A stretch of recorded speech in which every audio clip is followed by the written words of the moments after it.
साथियों नमस्कार। दिन है 13 नवंबर, वार है शुक्रवार, शाम का समय है और सब में ठंडक खूब है। कल दिल्ली में कांग्रेस की रैली है, राजनीतिक माहौल भी बना हुआ है। उधर भरतपुर जिले में भाजपा अध्यक्ष बनने की लड़ाई चल रही है, संघर्ष है, प्रदेश के स्तर तक पहुंचा हुआ है। बयाना नगर पालिका का भी कुछ मुद्दा है, लेकिन इन सब के बीच आपके और मेरे दोनों की ही मोबाइल की स्क्रीन पर हैं धर्म सिंह चौधरी। एक बार दर्शकों को अभिवादन कर दीजिए हाथ जोड़कर। नमस्कार। हाँ, धर्म सिंह चौधरी वर्तमान में भाजपा किसान मोर्चा के जिला अध्यक्ष हैं। इसके साथ साथ बयाना नगर पालिका के चेयरमैन पद पर इनकी पत्नी ने 5 साल तक कार्यभार संभाला था। धर्म सिंह जी, पहला सवाल छोटा है, हल्का फुल्का। आज का दिन आपके लिए अच्छा है इसलिए क्योंकि 62 वर्षीय और आप किसान मोर्चे के अध्यक्ष। बहुत बहुत धन्यवाद। 62 वर्षीय है और किसानों के लिए तो खुशहाली का दिन। खुशहाल है, किसान खुशहाल है, क्योंकि 62 अगर बरस जाए तो माना जाता है अमृत वर्षा होती है आसमान से। हाँ, नहीं गया तो भाई चलते शेयर कीजिए आप। कल के अखबार में 12-14 लोगों के नाम आए थे भरतपुर जिला अध्यक्ष की दौड़ में शामिल, जिन्होंने आवेदन किया है। आपने भी किया है? जी किया है। कितनी इच्छा है अंदर से? देखो, ये राजनीतिक जो चीज है उसमें हर आदमी की इच्छा रहती है कि अगर कोई आदमी राजनीतिक क्षेत्र में रहता है तो वो चाहता है कि मैं थोड़ा आगे बढ़ूं। तो अभी मेरे पास दायित्व था किसान मोर्चे का जिले का, तो बाखूबी हम लोगों ने निभाया, साथ किया काम। आगे भी हमारा सोचना ये रहेगा कि आगे चल के अगर भारतीय जनता पार्टी हमें मौका देती है सेवा करने का तो हम जरूर सेवा करेंगे, भारतीय जनता पार्टी को आगे तक लेके जाएंगे। पार्टी को आगे बढ़ाने के लिए आप पार्टी का जिला अध्यक्ष बनना चाहते हैं? जी। तो आपको क्या लगता है कि अभी जो कार्यकाल जिनका चल रहा है उन्होंने आगे नहीं बढ़ाया? नहीं, उन्होंने बढ़ाया। अच्छा। लेकिन ये जो है ना, कोई स्थायी चीज नहीं रहती है। हाँ, चलता फिरता है। हाँ, बने हैं जिला अध्यक्ष, आगे भी लोग और भी दौड़ में हैं, सब चाहते हैं कि हम लोग को मौका मिले। हाँ, 2-3 साल में बदलते रहते हैं, तो वो चुनाव की एक वैधानिक प्रक्रिया है, वो चलती रहती है। वो चलती रहती है और उसी हिसाब से आप भी 20-22 लोगों के 21 लोगों के नाम 21 लोगों के नामों में से आप जी हैं। कितनी प्रायोरिटी पर हैं आप इस दौड़ में? देखो, भारतीय जनता पार्टी में मैं आपको बता दूं, कोई प्रायोरिटी का एरिया ऐसा कुछ होता नहीं है। केवल देखा जाता है कि आदमी जो अपना अप्लाई किया है करने का सबको अधिकार है, लेकिन कौन कितनी जिम्मेदारी निभा पाता है, कौन कितना काम कर सकता है, उसको देखते हुए मौका दिया जाता है और काम करते हैं लोग। भारतीय जनता पार्टी नगर निगम चुनावों में रूपबास और भरतपुर मेयर की दोनों ही सीटें गंवा गई। आपको क्या लगता है, कुप्रबंधन था या आर्थिक तंगी? नहीं, ऐसा तो हम लोग नहीं मान सकते। उसमें क्या है कि जब भी चुनाव आया था, चुनाव से पहले सब लोग एक साथ जुटे थे, सब लोगों की मेहनत थी, प्रयास थे। ऐसा नहीं सब लोग एक साथ थे, पूरी भारतीय जनता पार्टी एक साथ थी। उसका परिणाम था कि हम लोगों ने सबसे ज्यादा सीट प्राप्त की और उसी का वो था कि हम लोग सत्ता बनाने के बिल्कुल समकक्ष थे। लेकिन आप जानते हो, जब सरकार जिसकी होती है उसका एक प्लस पॉइंट ये होता है, लोगों में जहन में आता है कि जब पार्षद का चुनाव आदमी लड़के जाता है चुनाव, तो वो बड़ी अपेक्षा रखता है और बाढ़ के लोग भी उससे वादा कराते हैं, भाई आप हमारे यहाँ चुनाव लड़ने आए हो तो क्या हमें कार्य करके दोगे। तो नई नई चीजें वहाँ की सीवरेज लाइन की होती है, कोई नाली का, खरंजा का, इस तरह के जो काम होते हैं छोटे मोटे, उनके लिए वादा करके आता है आदमी। और वो चाहता है कि जब मैं सरकार के साथ रहूंगा तो निश्चित तौर से मैं वादा को पूरा करूंगा और फिर वो आदमी उधर मूव कर जाता है। अच्छा, इसका एक बड़ा इफेक्ट पड़ता है। पार्षद जो है वो सत्ता के साथ रहना चाहते, सत्ता के साथ रहना चाहते, इसलिए वो। हाँ, लेकिन सत्ता के साथ रहने के अलावा इसमें एक छोटी सी जो बात सामान्य तौर पर देखने में आई थी वो ये थी कि पार्टी आपकी बिखर गई थी। बिखरने का मतलब सीधे सीधे से यदि अपन समझे बातों को, अपने गिरधारी तिवारी जी से मेरी दूसरे दिन बात हुई जी। और उनका ये कहना था साफ गोई से कि 4 बजे तक हमारे पास 35 पार्षद थे परिणाम के दिन। बिल्कुल। उसके बाद 4 बजे बाद अपने ही लोगों ने इशारा करके उन पार्षदों को वहां से इधर उधर कर दिया। एक कहानी आई थी। दूसरी शाम तक ये बात आई थी कि जो आपकी पार्टी की दावेदार थी वो 4 लाख रुपए लेकर के मात्र पहुंची कि साहब ये पैसा है, आप जानो और आपको काम जाना। नहीं, ऐसा नहीं था। 4 लाख रुपए या उसकी बात नहीं थी। एक्चुअली जो उस समय का मैनेजमेंट होता है ना, उसमें क्या है कि जो चुनाव लड़ रहा होता है मेन उसके ऊपर होता है। हाँ नहीं भाई यहाँ इस पार्टी का कोई उसमें वो नहीं रह जाता कि पार्टी के लोगों ने अपना मेहनत करके और वो अपना पार्षद जिता के ला सकते हैं। हाँ। लेकिन जब अपन पार्टी के हटके जब अपन पार्षद लेते हैं, जो निर्दलीय पार्षद हैं, वो जब आपके खेमे में आते हैं तो उनकी कुछ शर्तें होती हैं, उनकी कुछ उम्मीदें भी होती है, शर्तें भी होती है। तो उसको फिर करने के लिए जो कैंडिडेट होता है अपना चेयरमैन का, जो चेयरपर्सन बनना चाहता है, वो आदमी उसको थोड़ा सा मैनेज कर ले तो हो जाता है। अब वो चीज यहाँ नहीं हो पाई थी। अच्छा।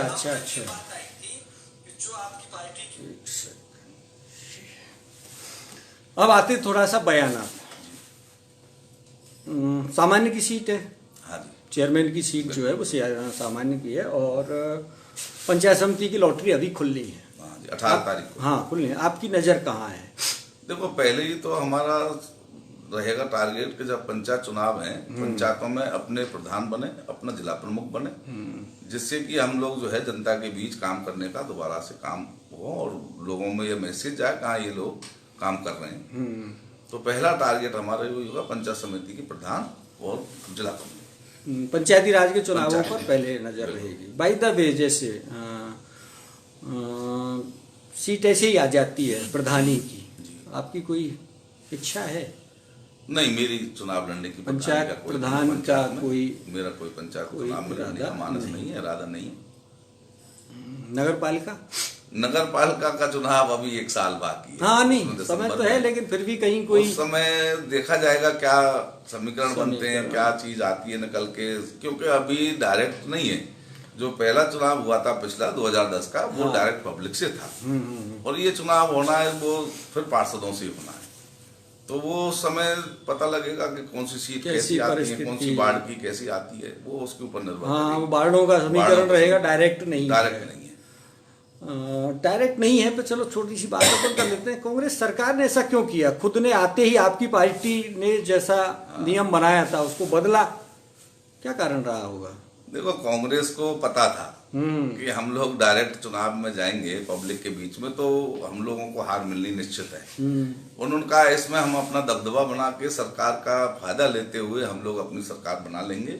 ये सोच के कांग्रेस ने उसको दोबारा अपना ही आदेश था वो चेंज किया। उसका उन्हें शायद फायदा भी मिला है। फायदा मिला, सत्ता का उन्हें फायदा भी मिला और बड़ी संख्या में जो है हम लोग जीत के जो गए, तो पार्षद आज भी बीजेपी के सबसे ज्यादा जीत के गए। हाँ, लेकिन पद जो है वो बड़ा पद जो है वो मेयर का मेयर का वो उन्होंने अपने उसमें लिया। उसकी अपन ज्यादा दूर नहीं जाए तो रूपबास इसकी गवाही देता है। हमारा बना था, हमारा बीजेपी का चेयरमैन बना और 1 घंटे बाद ही उसने कांग्रेस ज्वाइन की। हाँ, 2 मंत्री वहाँ मौजूद रहे उस कमरे में। हाँ, लेकिन 2 तो मौजूद ही थे, 2 तो कमरे में ही मौजूद थे उस समय। आपके पूर्व जिला अध्यक्ष भानु प्रताप जी ने एक वीडियो जारी किया था, उसमें उन्होंने कहा भी था कि जब सायरन बज रहे हों जिस शहर में जी प्रशासन के और मंत्रियों के, तो वहां पर किसी की क्या विशाल वही हुआ। 1.5-2 साल पहले बयाना में एक सवाल सा गूंजा था। आपने कुछ पार्षद पाल रखे थे अंडा खिला के, रोटी खिला के, क्या था वो मसला, क्या है पूरा? और क्या आपको लगता है कि अंडे और रोटी से ही पार्षद पाले जा सकते हैं? नहीं, ये कहना गलत है। ना तो मैं यूज करता हूँ ना ऐसा कुछ था। वास्तविकता अपने बयाना क्षेत्र की मैं बताऊं आपको, शहर की स्थिति, क्योंकि हम बयाना कस्बे में जब अपन चुनाव लड़े थे तब से हम सक्रिय हुए राजनीति में। अच्छा, पहली बार तभी आप आए? पहले हम राजनीति में सक्रिय नहीं थे। तो जब पहली बार देखा तो उस समय पे भी माहौल ऐसा ही था, लोगों का चलना था, डायरेक्ट पब्लिक से चुनाव हुआ और पब्लिक का आशीर्वाद मिला। और पब्लिक जो थी बयाना की चाहती थी कुछ बदलाव हो, वो बदलाव भी हुआ। उस समय पे भी कुछ पार्षदों के द्वारा जो है, जो बोर्ड में पार्षद थे उनके द्वारा गुमराह करके कैसे भी जो है अविश्वास लाया जाए, वो किया जाए, तो उस समय पे भी वो काफी आपके कार्यकाल के समय भी, आपकी पत्नी प्रवेश चौधरी के कार्यकाल के समय भी अविश्वास प्रस्ताव चला ही चला नहीं, पार्षद चले भी गए थे, पार्षद स्पॉट छोड़ चुके थे, 1 महीने तक बाहर रहे। हाँ, क्या डील हुई उसमें? डील कुछ नहीं थी, उनको गुमराह करके ले जाया गया। मैं तो ये कहूंगा आपको कि उनको अनलगढ़ बात बता के कि भाई हम लोग ये करेंगे वो करेंगे, लेकिन जब उनको दिखा कि 1 महीना हो गया हमें बाहर रहते हुए, जो हमसे वादा किया जा रहा है वो पूरा होना संभव नहीं है, तो क्यों ना हम इन्हीं चेयरमैन से बात करके अपना काम कराएं। अच्छा, उन लोगों के बाड़ों के काम भी किए हम लोगों ने। बाद में जब लोग आए उन्होंने बताया कि भाई साहब हमसे गलती हुई कि हम लोग चले गए इसके बहकावे में आके, केवल इसने हमें झांसा दिया। उसने कहा कि हम आपका जो है ना इसमें बाढ़ में बिल्कुल चमन कर देंगे, दोबारा आपको मौका मिलेगा चुनाव जीतने के लिए। वो उनकी बात में आ गए, लेकिन वो पुनः लौट के आए और उनके साथ हमने काम किया। और वो बिल्कुल बाजार में देखने को मिलेगा आपको, भगवती कॉलोनी एरिया आपके सामने है, इसमें घोटू घोटू कीच रहती थी, वैसा निकल नहीं सकते थे। उसमें सीसी रोड बनाई, लालबाग के एरिया देख लीजिए आप, भीतर शहर के अंदर देख लीजिए आप, और लाल बस्ती की तरफ भी, मतलब सबसे ज्यादा जो काम किया वो रोडों का टारगेट बना के, और पानी के निकास का। पानी का निकास नहीं होगा जब तक रोड नहीं टिक पाएगा। तो इन चीजों पे प्रायोरिटी पर लेके हम लोगों ने काम किया। पत्नी के अविश्वास को बचाने के सवाल के बीच में अंडे और रोटी वो पूरा अधूरा रह गया। वो क्या है, किस्सा क्या है वो? ये कोई बात नहीं थी। नहीं चली तो है, ये तो माननी पड़ेगी आपको। नहीं, मैंने तो सुना भी नहीं भाई। अरे वैसे तो अब आप थोड़ा सा यहाँ कहिए, आप कोई बात तो आई थी। नहीं, मैंने कभी सुना भी नहीं कि अंडे का ऐसा कोई अच्छा। मैंने तो सुना भी नहीं, सुनने में नहीं आई ये बात। मैं तो आज पहली बार सुन रहा हूँ। ये बात काफी गूंजी थी। अच्छा, उसका रिएक्शन भी आया था। मैंने कभी सुना नहीं। मीना दिनेश जाटव जी अगर अविश्वासहारी हैं तो सीधा आरोप आपके ऊपर है, लोगों का और उस समय पार्षदों का भी, कि हमें मीना से कोई नाराजगी नहीं है, दिनेश से कोई नाराजगी नहीं है। हमारी नाराजगी इस वजह से है कि जहां 5 साल चेयरमैनी चली वहीं से अब चल रही है। इसमें कितनी सच्चाई है? देखो, मैं एक चीज बताऊंगा आपको, बताना चाहता हूं कि 2015 में चुनाव हुआ, वो डायरेक्ट चुनाव नहीं था। हाँ। वो पार्षदों से था। बिल्कुल 25 पार्षद है। उस समय पे जब मीना दिनेश जाटव चेयरमैन बनी थी, 19 पार्षद उनके साथ थे, उनके साथ मीना जी के साथ। बिल्कुल। क्या उस समय पे हम लोग मीना जी के साथ नहीं थे? मैं भी उस समय पे था। पूरा लगभग जो प्रभारी आए थे 15 दिन आपके ही घर रहे थे, वो प्रभारी ने आके जिम्मेदारी भी हमें कैंपेन भी यहीं और भारतीय जनता पार्टी की ओर से भी जिम्मेदारी थी कि आप लोगों को यहाँ से अपना चेयरमैन बनाना है, भारतीय जनता पार्टी का चेयरमैन बनाना है, ये आपकी जिम्मेदारी है। और हमने नैतिक जिम्मेदारी का निर्वहन किया, निभाया बखूबी। और उस समय पे भी जो है हमारे लगभग 11 पार्षद बीजेपी से भाजपा के जीत के आए थे, और बाकी जो निर्दलीय थे वो भी साथ में थे। और साथ में उन्होंने पूरा जो है भरोसा दिलाया कि हम आपके साथ रहेंगे पूरी 5 साल। और उस समय पे जो है उनको अपने जो है काम के लिए जो बताया वो काम भी हमने किए। और उसको हमने कहा था दिनेश जी को भी और मीना जी को भी। मैं मानता हूँ मीना जी जैसी चेयरमैन आज अगर होती 5 साल के लिए तो बिल्कुल नक्शा ही कुछ अलग कर देती, बिल्कुल बयाना का नक्शा ही अलग होता। उनको अगर काबिलियत थी और उनकी जज्बा था काम करने का, मैंने देखा है उनको कई बार। और उनका मेन उद्देश्य था कि हम लोग बयाना में रह के विकास करें, बयाना का विकास हो। लेकिन उनकी जो कमी रही, वो कमी क्या रही कि वो खुद का पार्षदों का विकास नहीं कर पाई। उन्होंने बयाना का विकास का तो बहुत सोचा। अच्छा। लेकिन जिस स्थिति पर आज मैं देख रहा हूँ कि जिस दिन चेयरमैन बनी उसके 2 महीने बाद ही कुछ पार्षद जो उसके साथ चेयरमैनी में नहीं थे, विरोध में थे, वो पार्षद वहां धरना प्रदर्शन कर रहे हैं और अपनी आवाज उठा रहे हैं। तो वो धरना प्रदर्शन करने से काम नहीं होता है, काम होता है बोर्ड की बैठक में उस मुद्दे को तरीके से उसका बजट तैयार कराना और फिर उस काम को कराना, सहयोग करना वो बहुत जरूरी है। लेकिन आज जिस तरह से काम हो रहा है आप देख रहे हैं, कहाँ है सत्ता, किसके पास है सत्ता, कौन चेयरमैन है, मुझे तो मालूम नहीं कौन चेयरमैन है आज, किसके पास जाएं लोग, किस चेयरमैन से बात करें। मीना जी तत्पर रहती थी उनके पति भी उनके साथ में बराबर जो है सहयोग करते थे उनका।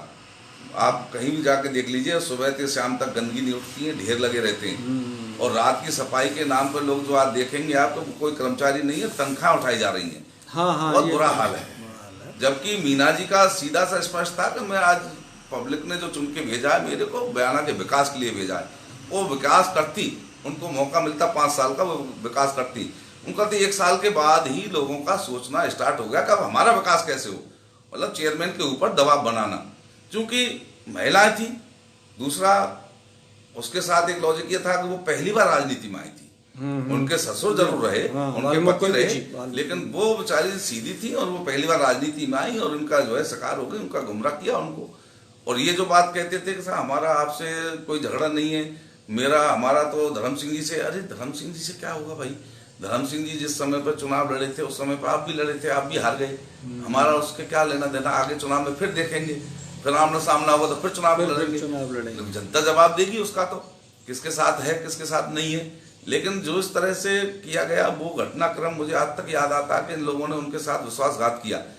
कुछ दिन पहले ही उनकी जो है शादी की सालगिरह पर सब लोग पहुंचे। ये दर्द उनका भी छलका था उनका। उन्होंने जो है जिस तरह से गुलदस्ते भेंट किए, विश्वास दिलाया कि हम आपके साथ हैं मैडम, हम आपके साथ कंधे से कंधा लगा के चलेंगे। बजाय उसके विकास कराने के उन्होंने सोचा अपना खुद का विकास, जैसा कि आज हम लोग देख रहे हैं कितने लोगों को जमीनों पर अतिक्रमण चल रहे हैं, बयाना में घर में काम हो रहे हैं, घरों में काम कराए जा रहे हैं। बिल्कुल ये बात बिल्कुल सही है। ये स्थिति बना रखी है आज नगर पालिका की। पैसे का सरासर दुरुपयोग हो रहा है। ये तो आगे चल के जब सत्ता परिवर्तन होगा तब पता चलेगा इन लोगों को। आपको मालूम होगा कुछ दिन पहले ही पार्षद ही थे, उन्होंने इनकी शिकायत भी की और एसीडी में शिकायत दर्ज हुई। एसीडी यहाँ बयाना में आई थी और उसको जो है सारे रिकॉर्ड को खंगाला गया और बुलाया गया कि आप वहां लेके आइए। अब एसीडी का जो मामला चल रहा है वो सामने आएगा सबके सामने। वो कोई बंद नहीं हुई है, जांच जारी है, वो सामने आएगी तब पता लगेगा। और इससे पहले भी उसकी जांचें चल रही हैं, जो इसका पुरानी भी जांच हाईकोर्ट तक चल रही है। आज भी न्यायालय में भी मामला चला। जो है सुपरमार्केट रोड का कोई मामला है। हाँ बिल्कुल चल रहा है, पुराना भी चल रहा है और उसको रफा दफा करने के लिए लाखों यत्न किए जा रहे हैं। तो जेल जाने तक की बातें लोग करते हैं। मैंने एक भी आपका लाइव भी देखा था, स्टेशन से कोई लाइव आ रहा था उनका कि उन्होंने सीधा बोला कि हमारे यहाँ हमने देखा कि 2 पार्षद ईमानदार थे और तीसरा पार्षद का और एक नाम लिया उन्होंने। 3 पार्षद। मैं कहता हूँ वो कैसे कह सकते हैं 3 पार्षद थे? पार्षद तो सभी आज भी ईमानदार है, आज भी बेईमान नहीं है। उनको बेईमान बनाया जा रहा है जबरदस्ती। पार्षदों को बेईमान बनाया जा रहा है। उनको टारगेट किया जा रहा है जबरदस्ती। पिछले 2 महीने हो गए होंगे। एक दिन नगर पालिका का एक ग्रुप है, व्हाट्सएप ग्रुप, और उस व्हाट्सएप ग्रुप पर किसी सज्जन ने, मैं उसका नाम नहीं जानता, उसने एक बात डाली थी, एक शिकायत आई थी कि सफाई नहीं हो रही है। तो उसने उसका जवाब दिया था कि जिन्हें सफाई की चिंता है या किसी और विकास की चिंता है वो जाकर के उत्तराखंड जाएं और उस होटल में चश्मे रखे हुए हैं। ये किस्सा क्या है? आया था। ये किस्सा क्या है? किस्सा इनका क्या था, इन लोगों ने जो है जिस तरह से राजनीति की है अब तक बयाना में, वो केवल छल कपट की राजनीति की है। नगर पालिका का उसका बिजनेस है, नगर पालिका को व्यवसाय मानकर चलता है वो आदमी। वो क्या विकास कर पाएंगे इस नगर पालिका का? अब ये बात एक अलग थी कि जनता ने तो उनको नकारा।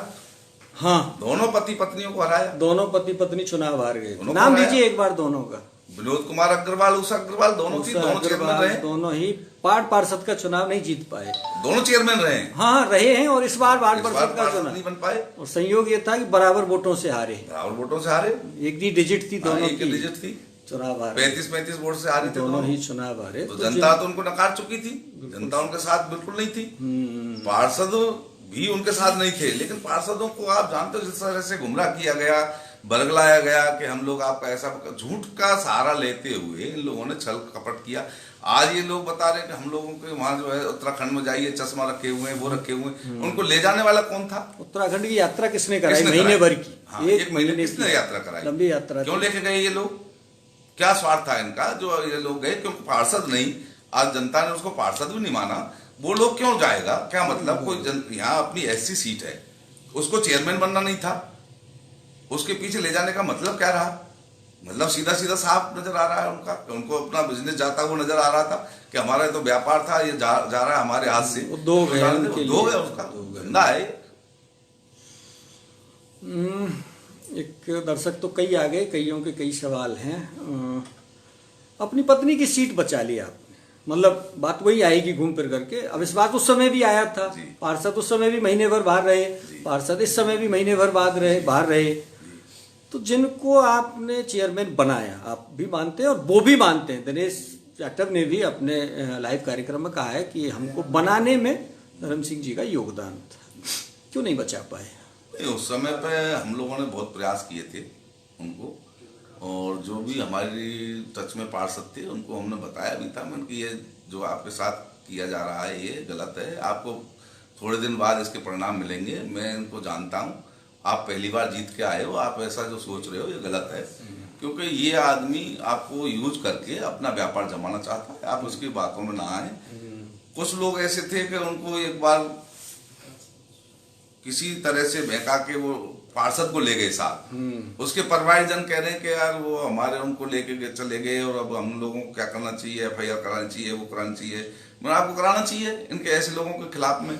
उस समय पे क्या था कि मीना जी जो थी उन्होंने स्पष्ट रूप से कहा था, नगर पालिका की बोर्ड की बैठक रखी थी कुछ दिन पहले ही, जिस दिन गए थे पार्षद तो उससे पहले बोर्ड की मीटिंग रखी थी, 2 फरवरी को बैठक। हाँ, उस बैठक में अनुपस्थित रहे। उसमें अनुपस्थित रहने में हमारे भी भारतीय जनता पार्टी के पार्षद नहीं पहुंच पाए, वही नहीं, और जिनके पास दायित्व था, जो हमारे यहाँ से मंडल अध्यक्ष थे भारतीय जनता पार्टी के, वो नदारत थे, वो तो पार्टी नहीं, पार्टी को खाया उस समय। तो बीजेपी के ही पार्षदों ने सबसे पहले पहल की और फिर वही लोग नहीं पहुंच पाए, वही, तो ये मेन कारण रहा। नहीं, फिर आपने डील मतलब क्यों मैंने नहीं कर बात पाए? ऊपर तक पहुंचाई थी उस समय पे भी। हमारे प्रदेश अध्यक्ष थे परनामी जी, वहां तक मैंने बात को पहुंचाया। परनामी जी के पास हम लोग गए थे, उनको हमने बताया था प्रदेश अध्यक्ष जी को, ऐसे ऐसे हमारे भारतीय जनता पार्टी के ही पार्षद है और वो इस तरह से चेयरमैन का विरोध कर रहे हैं। फिर उन्होंने दूसरी चाल चल के बताया कि वैसा हम तो भारतीय जनता पार्टी के पार्षद हैं और भारतीय जनता पार्टी का बोर्ड बना रहे हैं, दूसरा बोर्ड भारतीय जनता पार्टी के बना रहे हैं। उन्होंने ये वो नाटक किया भी, माला भी पहनी। उसके बाद में उन्होंने कांग्रेस में भी ज्वाइन किया। उस समय तो वहां भारतीय जनता पार्टी कार्यालय में जाके माला पहन के आए थे वो लोग, गए थे। और उन्होंने ये कहा था हम इससे अच्छा विकास करेंगे, भारतीय जनता पार्टी को मजबूत करेंगे। प्रदेश अध्यक्ष जी को बताया इन लोगों ने, वहां मालाएं पहनी, अरुण जी ने माला पहनाई थी और भारतीय जनता पार्टी ज्वाइन की। और वहां से आने के बाद में अपनी सत्ता हासिल करने के बाद में आज सब लोग देख रहे हैं, आप कांग्रेस को ज्वाइन कर लिए, सरासर कांग्रेस का प्रचार किया, तो वहां भी इन्होंने झूठ बोला, पार्टी के स्तर पर, पार्टी प्रदेश स्तर पर झूठ बोला। तो उसमें हमारी तो क्या चल रही थी, वहां तो जब प्रदेश अध्यक्ष तक को ये झूठ बोल के आ रहे हैं, वहां तक गुमराह कर रहे हैं ये लोग, किसके हो सकते हैं? किसी के नहीं हो सकते। उनमें से किसी एक के पास आपने अटैची भर के नोट भेजे थे, रात भर रखे रहे, एंड टाइम पे आपको धोखा दे दिया, इसमें कितनी सच्चाई है? नहीं, अरे अब देखो साफ बातें थोड़ी सी। आपको 3 पार्षदों का वादा किया गया था, आपकी भरी अटैची रखी रही? नहीं, अटैची नहीं रखी रही थी। उस समय पे पार्षदों का वादा किया था, वो प्रदेश अध्यक्ष जी के यहाँ ही बात करके आए थे।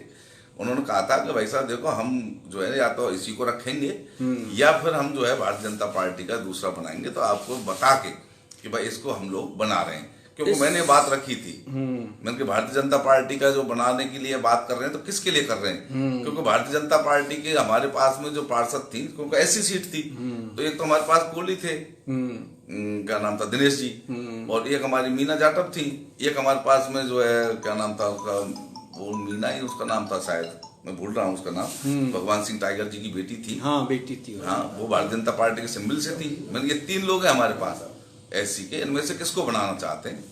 भारतीय जनता पार्टी के सिंबल से तो 3 लोग जीत के आए, इनमें से बताइए आप किसको बनाना चाहते हैं? तो वो उन्होंने रखा था प्रदेश अध्यक्ष जी ने कि भाई, उन्होंने बताया है हमें, धर्म सिंह जी ने कहा किसको बना रहे हो, तो इन्होंने कहा वैसा या तो इनको बनाएंगे, नहीं इनको बना के चलेंगे। लेकिन उन्होंने काम तो किया ही नहीं, वो तो धोखा सरासर था। मेरे को तो नहीं, उस समय मतलब जितनी मेरे पास छोटी सी जानकारी है उसके अनुसार मतदान के दिन तक, मतदान होने के कुछ समय पहले तक आपकी उनसे बात होती रही, कि 3 पार्षद सुरक्षित हैं, कोई दिक्कत नहीं है। नहीं, उस समय पे बात हो रही थी, वो मेरे लेवल पे नहीं थी, वो उच्च लेवल पे थी। अच्छा, ऊपर के स्तर पर? ऊपर के स्तर पे थी वो बात कि हम लोग जो है ऐसा नहीं करेंगे गलत काम। हम लोग इनका जो बात चल रही है वो केवल अपन की बात ये की है कि हम भारतीय जनता पार्टी को छोड़ के जाने वाले नहीं है। भारतीय जनता पार्टी का ही बोर्ड बनाएंगे। लेकिन इन्होंने गुमराह जो किया वो ये किया कि निर्दलीय को इन्होंने फिर कहते हैं ना कि उसको अपना चोला पहना के और फिर बीजेपी का बना के वो तो हाँ, फिर उसी को कांग्रेस में लेके चले गए। तो वो घटनाक्रम इन्होंने वहां से आके किया। नहीं तो डील तो आप कर भी रहे थे, नहीं मतदान के दिन तक आप डील कर रहे थे। हाँ, नहीं, बात चल रही थी, मतदान के दिन तक बात हो रही थी, उसी खेमे में बात कर रहे थे। हाँ, और आप 3 पार्षदों का भरोसा भी उन्होंने दे कहा रखा था कि हम लोग ऐसा नहीं होने देंगे। मैंने इसीलिए तो उनसे कहा कि भाई आपने चेयरमैन का कैंडिडेट का जो फॉर्म भरा जा रहा है ये तो अपना बीजेपी का नहीं है, भारतीय जनता पार्टी का नहीं है, आप ऐसे क्यों करना चाहते हो। फिर उसके बाद स्विच ऑफ हो गए, उनके फोन बंद हो गए, फिर बात होना बंद हो गया, बातचीत होना बंद हो गई। एक सवाल आया छोटा सा, नाम तो क्या लें अपन, इसी चुनाव में आपने कांग्रेस का सपोर्ट किया बताया विधानसभा चुनाव में? नहीं, गलत बात है। ठीक है, तो जो दर्शक है कोई पूछ रहा है तो दर्शक कहने का अधिकार ही है। हाँ, नहीं वो बात तो सवाल हमने कभी भारतीय जनता पार्टी को धोखा नहीं दिया, ना देने वाले हैं। नहीं, पार्टी से नहीं थी, कोई व्यक्तिगत रंजिश का मामला? नहीं, मेरी कोई रंजिश नहीं, किसी से कोई रंजिश? ना कोई रंजिश नहीं, मेरी ना आज तक रही, ना है, किसी से कोई और ना कभी रहेगी। ऐसा कुछ नहीं है। हम लोगों ने भारतीय जनता पार्टी का काम किया, भारतीय जनता पार्टी के पक्ष में सारा काम किया। मैं जहाँ तक जा सकता था मैं वहाँ तक गया हूँ। इससे पहले आपके लोकसभा का चुनाव हुआ, उसमें पूरा एंड टाइम नहीं, लोकसभा में तो आप अति सक्रिय हो गए। नहीं, सक्रिय विधानसभा में आप थोड़े पर्दे के पीछे चले गए, बाकी आ रही नहीं। लोकसभा में तो आप थोड़ा हाइप ज्यादा ही ले लिया आपने, लोगों को टेंशन होने लगी हो क्या रहा है। लोकसभा चुनाव को जिस तरह से आपने डील किया, नहीं ऐसा उस समय तो लोगों को थोड़ी सी टेंशन बढ़ गई थी। नहीं, एक्चुअली होता क्या है, देखो जिस दिन टिकट फाइनल हुआ उससे पहले भारतीय जनता पार्टी में हम सबको अधिकार है कि किसके साथ रहें, किसके साथ जाएं, टिकट मांगने तक।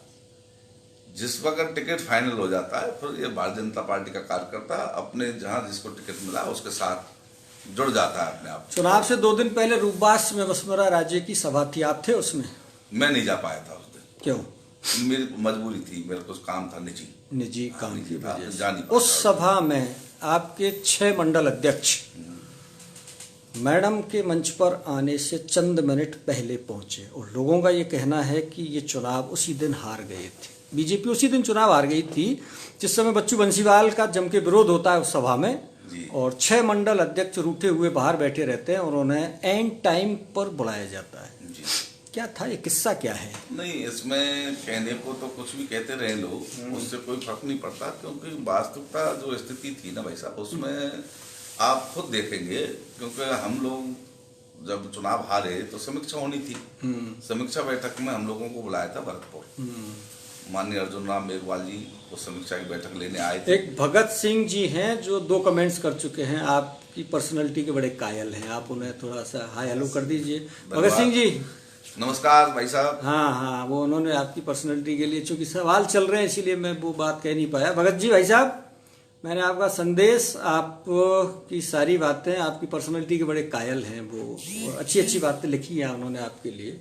चलो वो आप किस्सा सुनाइए। हाँ, वो किस्सा सुनाइए आप। तो उस समय पे क्या कि हम लोगों ने जब अपनी बात रखी, नहीं हार के बाद समीक्षा में बात रखी, चुनाव में साथ नहीं थे, आरोप ये है नहीं। चुनाव में साथ थे, हमारे ऊपर इल्जाम लगाए गए कि इन लोगों ने चुनाव में साथ हमारा नहीं दिया, इसलिए हम चुनाव हारे। तो उस समय पे मैडम हमें वहाँ मिली थी, ऋतु बनावत जी वहाँ थी उस समीक्षा की बैठक में, मैं भी था, अपने भानु प्रताप जी भी थे और ग्यासराम जी थे, सब लोग अपन वहाँ बैठक में थे। तो मैंने वहाँ भी बड़े उससे बताया उनको, मैंने कि भाई साहब आप एक बार थोड़ा सा हमें अलग से बैठने का मौका दो, समझने का, हम लोग आपके सामने अपनी बात अपनी बात रखना चाहिए। तो उस समय पर जो है ना हम लोगों ने उनको बात रखी कि उन्होंने बताया भाई साहब आप रखिए पहले आप बयाना से क्या स्थिति रही। तो मैंने उनको बताया, मैंने कि भाई साहब देखो बयाना में अपन को वोट कम नहीं मिला है। पहला तो आप इस चीज को जान लीजिए कि बयाना में जो वोट मिला है वो पूरा भारतीय जनता पार्टी को मिला है। क्योंकि आप पहले दोनों चुनावों को देखो, मैडम भी थी ऋतु बनावत जी, उनको भी मैंने बैठाया था, वहीं मेरे पास भी बैठी थी। मैंने उनको बताया था, मैंने कि भाई साहब देखो ये 2 चुनाव हुए हैं। पहला चुनाव हुआ था बहन ऋतु जी निर्दलीय लड़ी थी, 38,000 वोट आए थे। उसका दूसरा चुनाव हुआ। इस चुनाव में उस समय पर जो पहले चुनाव में 38,000 ऋतु बहन जी के आए थे, तो उसके बाद में 44,000 वोट आए थे बच्चू सिंह के उसी समय। और इधर इस चुनाव में आए आपके 83,000 वोट, 81-82,000 वोट आए आपके। तो दोनों का ही बढ़ गया, कांग्रेस का भी बढ़ा था, उसमें भी दोनों का मिला। बच्चू सिंह वाला भी वोट और वो भी वोट मिला, दोनों वोट मिले, तब ये वोट इतने हुए। फिर दूसरा क्या है, उसमें फर्क जो आया मेन, वो फर्क क्या आया कि इस चुनाव में एक अपने क्षेत्र में छोटा सा एक नारा लगा था कि इस बार सचिन पायलट जी मुख्यमंत्री बनेंगे। तो हमारा जो क्षेत्र था गुजर भावल क्षेत्र था, लोगों के दिलो दिमाग में बात बच चुकी थी कि इस बार अगर सचिन जी को मौका मिलता है तो हम लोग सचिन जी का हाथ मजबूत करेंगे, कर देते हैं। तो बिल्कुल समुदाय पूरा एक हुआ, और पूरा एक समुदाय होने के बाद वोटिंग हुई। क्योंकि उसका तो आपको जो वोटिंग के बाद में आपकी काउंटिंग लिस्ट है वो आपको हाथ में लेनी चाहिए और देखना चाहिए, देख लेना चाहिए कि भाई हमारे यहाँ से जहाँ बेल्ट स्टार्ट होती है बाहुल क्षेत्र की, वहां से हमें वोट कितना मिला। क्योंकि भानु जी ने भी वो बताया, थोड़ा भानु जी को मैंने बताया था, हमारे क्षेत्र की पूरी चीज मैंने भानु जी को अवगत कराई थी और लिस्ट भी दी है। मैंने माननीय अर्जुन मेघवाल जी को भी लिस्ट दी है। मैं इतने बूथों पर आप देखिए कि केवल और केवल क्या चला, इधर हमारे यहाँ के जाटव को टिकट नहीं देना।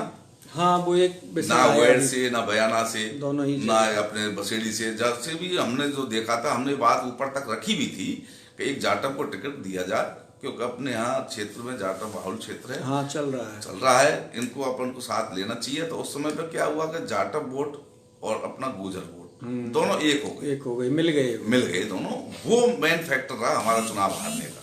हाँ, वो एक कोई हारने का कोई था नहीं, केवल इस वजह से हम लोग चुनाव हारे। पायलट भी सभा करने इसी वजह से बिल्कुल आए थे, और व्यस्त समय में से समय निकाल के वो वोटिंग के बाद में काउंटिंग लिस्ट बताती है। भाई साहब बूथों पे आप देख लीजिए, जहाँ गुजर भावलू क्षेत्र थे और जहाँ जाटव थे वही क्षेत्र आप उठा लीजिए। क्यों हर गांव में जहाँ जाट का गांव है वहाँ जाटव भी है, जहाँ गुजर भावल है वहाँ जाटव भी है। जाटव तो हर जगह मिलेंगे आपको। तो जिन क्षेत्रों में आपकी वोटिंग परसेंटेज देखिए, पहले तो आप हारने का मुख्य कारण कि आपने कभी नहीं सुना होगा कि 95%, 94% पोलिंग हुए। हाँ, पोलिंग बढ़ा था, पोलिंग बढ़ गया। कैसे बढ़ा वो पोलिंग बूथ का जो पोलिंग बढ़ रहा है वो बिल्कुल आप साफ हाँ, वो इधर डांग इलाके में तो पूरा रोकने वाला नहीं था, कोई बात था ही नहीं। कोई दूसरा नहीं था कि उस गांव में दो ही जाति थी, तो उन्होंने कहा वोट आप मनमर्जी डालिए और आपको कोई रोकने वाला नहीं। तो जो फर्जी मतदान हुआ ना, मेन कारण वो रहा हमें हराने का। अगर वोटिंग भी हमारा साफ साफ होता ईमानदारी से, तब भी हम चुनाव नहीं हारते, चुनाव जीतते। जिनका आपने नाम लिया बयाना के चेयरमैन, उन्होंने चुनाव से 2 दिन पहले ये बात थोड़ी सी पर्सनल बातचीत में कहा था कि मतदान फर्जी भी होगा। वो कांग्रेस को सपोर्ट कर रहे थे, वो कांग्रेस का सीधा सीधा प्रचार कर रहे थे। और उन्होंने ये एक पर्सनल बातचीत में कहा था कि हम फर्जी मतदान भी कराएंगे। ठीक है, उसका कोई प्रमाण अपने पास नहीं है। प्रमाण में भाई साहब उस समय पे सीओ साहब शिवदादी थे, मैंने उनको फोन किया था।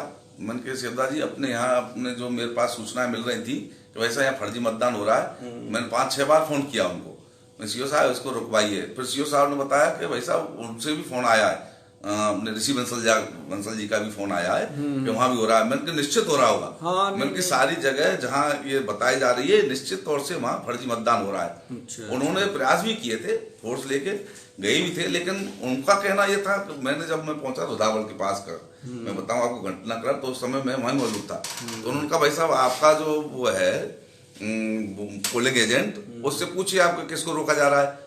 मैं रोका नहीं जा रहा है, ये वोट तो डबल डाल के जा रहे हैं, तो उसको कोई रोकेगा तो हम लोग जरूर उसको रोकेंगे।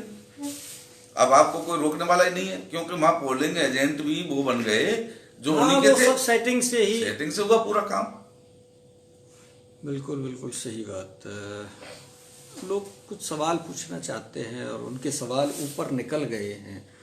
एक तो मीना दिनेश जाटव का आपकी वजह से अविश्वास आया, वरना दिनेश जाटव का कोई विरोध ही नहीं था।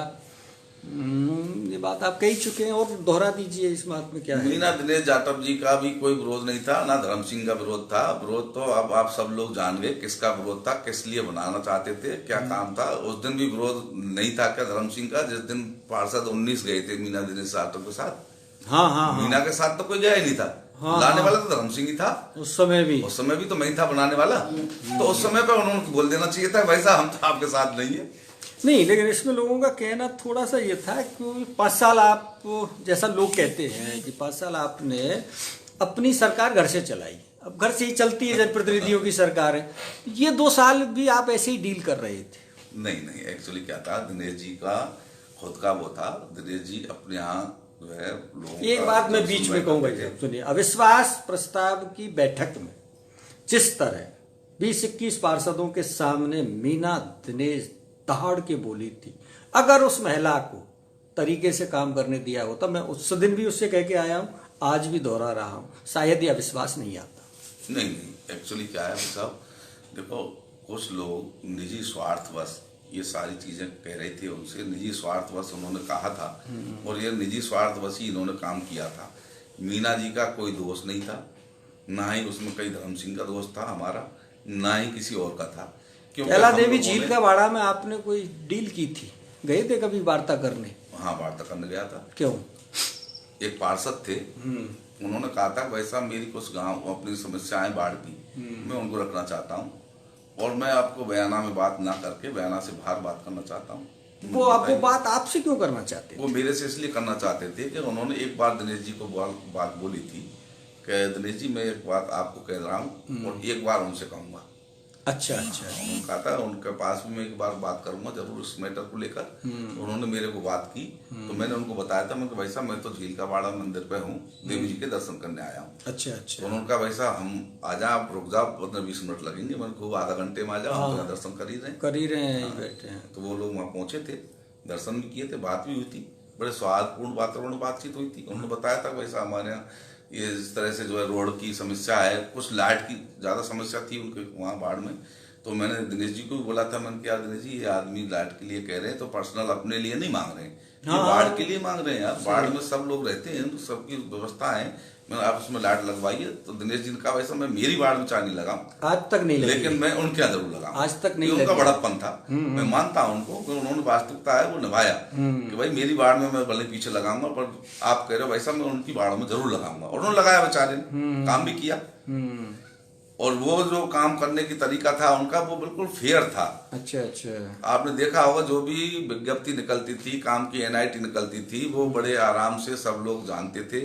वहां सब लोग बाहर के भी ठेकेदार आते थे, उनके पास भी काम रहता था। आज जो एनआईटी निकलती है वो पर्सनल एक नाम से ही सारी एनआईटी हो जाती है, पता भी नहीं लगता कब बाप काम बेटे ही मिलके चला रहे हैं। मिलके चला रहे हैं। बाप बेटे। उन्हीं की एनआईटी है, उन्हीं के ठेकेदार हैं और उन्हीं के काम चल रहे हैं। हाँ, सब वही चल रहा है, वो एक ही जगह से ठेके पर ले रखी है नगर पालिका। वो कई लोग बोल भी रहे हैं कि आपको भी लगता है नगर पालिका ठेके पे चल रही है? बिल्कुल सीधा सीधा दिख रहा है, वो खुद ही काम कर रहे हैं अपना। हाँ, अपने ही प्लांट है, अपना ही सब प्लांट, सारा एनआईटी कुछ है, अपना। अपना ही सब कुछ है, अपना ही सारा जो है ना वो पूरा काम ठेकेदार से लेके नीचे तक का सारा काम खुद एक ही आदमी खुद ही एक ही आदमी कर रहा है, किसी दूसरे को कोई मौका नहीं मिल रहा है। सवाल थोड़ा तीखा हो सकता है अगला, हाँ, बिल्कुल। इस बात में कितनी सच्चाई है? लोग कहते हैं कि आप घर की ऊपर की छत से देख लेते हैं कि नीचे ठीक ठाक भीड़ हो गई तो उतर के आते हैं, अन्यथा 2-4 लोगों के लिए तो आप नीचे मिलने नहीं आते। भाई साहब देखो, इस चीज के लिए तो मैं आपको एक बात बता दूं, कोई आदमी अगर मेरे पास चल के आता तो मैं बड़ा सौभाग्यशाली समझता हूँ कि किसी आदमी को ऐसा लगा कि मेरा काम यहाँ से हो जाएगा। तो मैं अपने आप को बड़ा धन्य मानता हूँ कि यार मैं ऐसा आदमी हूँ कि इनके लिए ऐसा विश्वास है कि मैं उस काम को करा सकता हूँ। तो मैं निश्चित तौर से उनकी बात सुनता हूँ, जितना प्रयास होता है उतना काम कराने के लिए सोचता हूँ कि उनका होना चाहिए। हाँ, अगर किसी काम बस हम लोगों पर, जैसे आपने बताया कि हम लोग ऊपर से झांक के देख लेते हैं, ऐसा कुछ नहीं। मेरा तो ओपन मकान है, मेरे जहाँ रहता हूँ जिस रूम में, वहां तक लोग पहुंच जाते हैं। कई दिन ऐसी स्थिति होती है कि सुबह मैं रात को लेट आया, सुबह जगने में थोड़ा लेट हो गया, तो 6 बजे कोई आदमी पहुंच गया, उसने सीधा ही वहां जाके अपने बेडरूम में एंट्री की है। घर तक पहुंची नहीं, वो नजदीकी तो कहीं चला जाए। नहीं, सबके लिए खुला रहता है, बेडरूम तक है। हाँ, सबके लिए खुला रहता है घर मेरा हमेशा। ऐसा तो है ही नहीं कि हम लोग कहीं उनको देख के ताला नहीं, तो लगा ये लें। फिर नहीं, ताला तो नहीं, लेकिन वो एक जनरली होता है। मैं आपको परसों का किस्सा बताता हूँ। परसों मैं भरतपुर से आ रहा था तो एक मेरे को बैनर सा लगा, मतलब पार गाँव पे, वहाँ रुक गए तो पता चला कि वहाँ जोगिंद्र रवाना आने वाले। जोगेंद्र रवाना को हमने कवरेज किया, आ रहे थे रास्ते में, उनके साथ साथ हम भी चल दिए। वो चले अपनी गाड़ी से, हम चले अपनी बाइक से जी। और हम उज्जैन आ गए। और उज्जैन करीब 40-45 मिनट हमने इंतजार कर लिया, लेकिन जोगेंद्र रवाना नहीं आए। तो एक सज्जन मेरे पास में खड़ा हुआ था, वो कह रहा था माई तो पूछ रहे होगो कि भीड़ हुई है कि ना है। वो जो एक नेताओं वाला अंदाज होता है, वो साफ कह रहा था। वो मैं नहीं जानता वो व्यक्ति कौन था, ठीक बात है। लेकिन चूंकि मैसेज मिल गया था कि वहां से चल दिए पार से, चूंकि मैं बाइक से आया, मैंने 40 मिनट इंतजार किया, तो उनको तो बड़ी ऊंची गाड़ी थी उनके पास, जल्दी आ जाना चाहिए था। तो उसका कहना क्या था, माई तो पूछ रहे होगो कि भीड़ हुई है कि ना, जब भी आया। तो ऐसे ही लोगों का कहना है कि आप भी नीचे गिन लेते हैं कि अब है कि 10-15 तो अब नीचे चलते हैं। नहीं तो देखो, मैं आपको पहले ही बता चुका था और दोबारा फिर आपको एक बार बता दूं कि इतना बड़ा मैं आदमी नहीं हूँ। मैं एक सिंपल साधारण आदमी। लोग, अब मैं बीच में टोक रहा हूँ, आपने बड़ा बनने के लिए ही उस हथियार का इस्तेमाल किया था। लोगों का ऐसा कहना है, वो कहते हैं कि साहब अपने आप बाजे सो बनावे के काजे। जी नहीं, एक्चुअली क्या है भाई साहब, देखो उस समय पे भी आज भी मेरी दिनचर्या वही है। उस समय पे कुछ कम थी अपने व्यापार की ओर, लेकिन मैं आता था 2 दिन में 3 दिन में। अब मैं डेली यहाँ आता हूँ, रूटीन में आता हूँ, फैक्ट्री देखता हूँ, अपना कारोबार देखता हूँ। उस समय पर थोड़ा सा जब अपन उसकी ओर थे तो व्यवस्था ऐसी थी कि कई दिन तक, मैं बताऊँ आपको भाई साहब, 1 बजे तक 2 बजे तक अपन नहाने की फुर्सत नहीं मिलती थी। कामों में ऐसे उलझे रहते थे कि आज इनका काम होना ही चाहिए। क्योंकि उस समय पे क्या था कि काम का लोड ज्यादा रहता था, क्योंकि लोगों को एक उम्मीद थी कि यार कुछ चेंज हुआ है तो कुछ काम होंगे, तो उम्मीद लेके आता है आदमी। तो उस समय पे हम लोग प्रयास करते थे पूरा। उस समय पे हो सकता है कि उस समय पे हम लोग, तो अभी नावे गया हूँ मैं 12-1-2 बजे तक मैं बैठा रहा हूँ। उसी समय में मेरा जाना हो, किसी का आना हो, वो एक अलग विषय। बाकी रूटीन में बिल्कुल नहीं ऐसा महसूस होगा किसी को भी, क्योंकि मेरे घर में तो कभी ऐसा किसी ने महसूस ही नहीं किया होगा। क्योंकि हमारा तो घर का नेचर शुरू से एक जमींदार के हिसाब से है, जमीन से जुड़े हुए आदमी है। पिताजी मेरे किसान थे, मेरे बाबा किसान, हम भी बाहर बैठे ही रहते हैं, बाहर बैठे रहते हैं और बगैर चाय पिए किसी को आने नहीं देते। पिताजी का भी ये रहता है अतिथि देवो भव, जो घर आया है उसका सम्मान। काम होना नहीं होना वो अलग बात है। बच्चू सिंह बंसीवाल को आपने अपने घर के अलावा किसी दूसरे घर का दरवाजा क्यों नहीं देखने दिया? बच्चू सिंह विधायक जो थे भाई साहब, उन्होंने जितना काम करने की काम की बात नहीं, एक होता है नहीं, जैसे 4 जगह कुंडा से प्रवेश किया बयाना में, और पंचायत समिति या से ऊपर मान लेते भीमनगर तक, तो वो किन्हीं 4 घरों पर बैठ जाए, वो उनकी गाड़ी सीधे आदर्श नगर क्यों आती थी? नहीं, आदर्श नगर आती थी, मैं मानता हूँ, लेकिन वो आदर्श नगर बाद में आती थी। पहले वो अपना एक कार्यालय खोला हुआ था उन्होंने। वो तो अभी लास्ट की साल में नहीं, लास्ट की नहीं, नहीं लास्ट में पहले खोल दिया था। 1.5 साल खोल लो ज्यादा। और वो इन्हीं बातों को सोच के हमने खुलवाया उनसे कह के। मैं कुछ लोगों का ऐसा सोचना रहता है। इसका मतलब ये बात तो सही है, आई थी, आई थी बात, मैं मान रहा हूँ आपकी बात। ये तो अभी भी आ रही है एक विधायक, अभी जो वर्तमान विधायक है उनके लिए भी आ रही है ऐसी बात। उनका तो वैसा मैं नहीं कह सकता। चलो आप अपनी बात करिए, क्योंकि वो कांग्रेस से विधायक हैं, वो कहाँ आते हैं कहाँ जाते हैं उनका पर्सनल है। बिल्कुल सही। मैं तो हमारी पार्टी के विधायक थे, उनके लिए कह सकता हूँ कि बच्चू सिंह जो विधायक थे वो एक जनाधार वाले विधायक थे, और जिनको कहना चाहिए कि हाँ ये जनप्रतिनिधि हैं, वो थे। मुझे नहीं पता, लेकिन वो व्यक्तिगत तौर पर इंसान अच्छे थे, बहुत अच्छे इंसान थे। और मैं मानता हूँ आज उसके लिए कहते हैं लोग कि यार ये अगर उसको टिकट मिली होती है तो हम जो है आज इस दिन नहीं देखने पड़ते जो हमें विधायक जी मिलते नहीं। हाँ, व्यक्तिगत तौर पर अच्छे इंसान थे, ये बात तो माननी पड़ेगी, कहनी। उन्होंने काम की भी बेचारे ने बहुत सोचा करने के लिए, काम किया भी, जहाँ तक उनके गिनाने लायक काम तो हाँ है, काफी उन्होंने किए भी। लेकिन रोडों का उन्हीं के टाइम का काम है, जबकि भाई साहब आपने बहुत मुहिम छेड़ी थी। हाँ, लंबा चला था, वो चला था, बहुत दिन चला था रोड का। और उस समय पे लोग भरतपुर के लिए जाने के लिए 2-3 रास्ते चुनते थे, बिल्कुल वाया हुआ रोके ऐसे निकल के जाना। जिले हेडक्वार्टर तक हम नहीं जा सकते, नहीं जा पाते थे। माननीय विधायक महोदय ने बहुत अच्छा काम किया, अपनी बात रखी, सारे रोड उन्होंने बनाए, लोगों ने भी किया। और उसके ऊपर देखो पंचायत समिति से लेके अपने भीमनगर तक का तो ये उसमें था ही नहीं। हाँ, ये तो उससे निकलवा के फिर हेड से दूसरे हेड से इसको करवाया उन्होंने। प्रयास बहुत किए काम करने के लिए। ये ओवर ब्रिज का जो काम चल रहा है इसमें बहुत तगड़ा योगदान था उनका, बहुत काम प्रयास किया था उन्होंने कराने के लिए। देखो उनकी जो क्षमता थी उन्होंने प्रयास किए, और 5 साल का समय बहुत जल्दी निकल जाता है।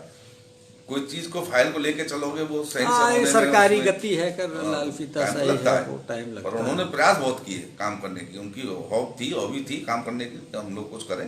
प्रवेश चौधरी के चेयरमैन बनने में बयाना में किसी समाज विशेष का कोई योगदान था? हाँ, उस समय पर समाज विशेष का योगदान था।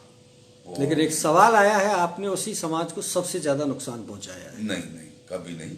देखो, मैं आपको बड़े स्पष्ट रूप से बता दूं। नहीं, मैं मेरा कुछ नहीं है, मैं हाँ, बिल्कुल, बिल्कुल, सामने जो आ रहा है मैं वही कह रहा हूँ। आया। देखो, मैं एक आपको बता दूं कि उस समय पर ब्राह्मण समाज का मेरे ऊपर बड़ा एहसान था। मैं मानता हूँ, आज भी मानता हूँ, और मेरे मन से बोला है कि मेरे पास सबसे पहले सपोर्ट में ब्राह्मण समाज आया था।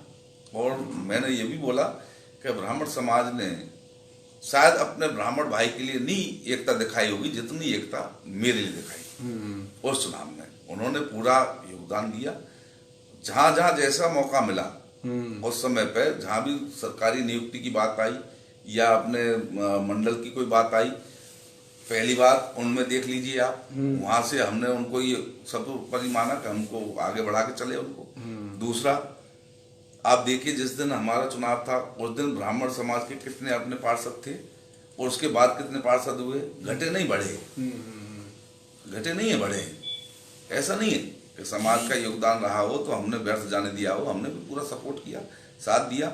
उस समय पे जो है लोगों ने मांग उठाई थी कि भाई साहब हमारे यहाँ जो है ब्राह्मण समाज की धर्मशाला बनी है, इसको थोड़ा सा हमें सुधरवाना है। उस समय पे वहाँ स्थिति ये हो रखी थी कि लोग जाने में कतराते थे, अंधेरा रहता था, वहाँ कोई जीर्ण सी हालत में हो चुकी थी।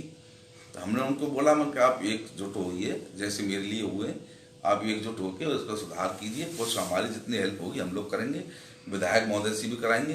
तो पर्सनल मैंने मेरे उससे भी बनवाया और विधायक महोदय से भी पैसा दिलवाया। लेकिन वो पैसा आज तक मिला नहीं दिया था, नहीं, वो उनको मिल नहीं पाया है। नहीं दिया था ब्राह्मण समाज धर्मशाला के लिए। अच्छा, हाँ, दिया था। वो बाद में वो दोबारा मांग की थी। पहले राउंड का तो मिल गया था। अच्छा, दोबारा की जो बात आई थी, अच्छा, वो 11 लाख रुपए या कुछ 5 लाख रुपए, मुझे पक्का याद नहीं है, वो उनसे दोबारा मांग की थी। अच्छा, घोषणा तो उसकी भी हो गई लेकिन वो मिला नहीं हुई थी। उसके लिए ये बात थी कि हमारी दूसरी धर्मशाला है ब्राह्मण समाज की ही, जो भवनपुरा मोहल्ला में है, उसकी हमें इसमें जो है थोड़ा सा काम कराना है और यहाँ काम कराना है, तो वो पैसा वो नहीं दे पाए थे। हाँ, वो बाकी पहले विवाद हो गए थे, वो सामाजिक विवाद भी बड़े कारण है उसमें। एक तो दिनेश भात्रा हैं, आपको नमस्कार बोल रहे हैं। नमस्कार दिनेश जी, नमस्कार। नवीन कुमार दुबे, ये है रुबास से, ये भी आपको नमस्कार भाई साहब, नवीन जी नमस्कार बोल रहे हैं। और अपने घटाने की पूरी कोशिश की। कई सवाल तो मेरी समझ में भी नहीं आया, निकल जाते हैं जल्दी स्क्रीन पे चले जाते हैं, सब नहीं आ पाता है।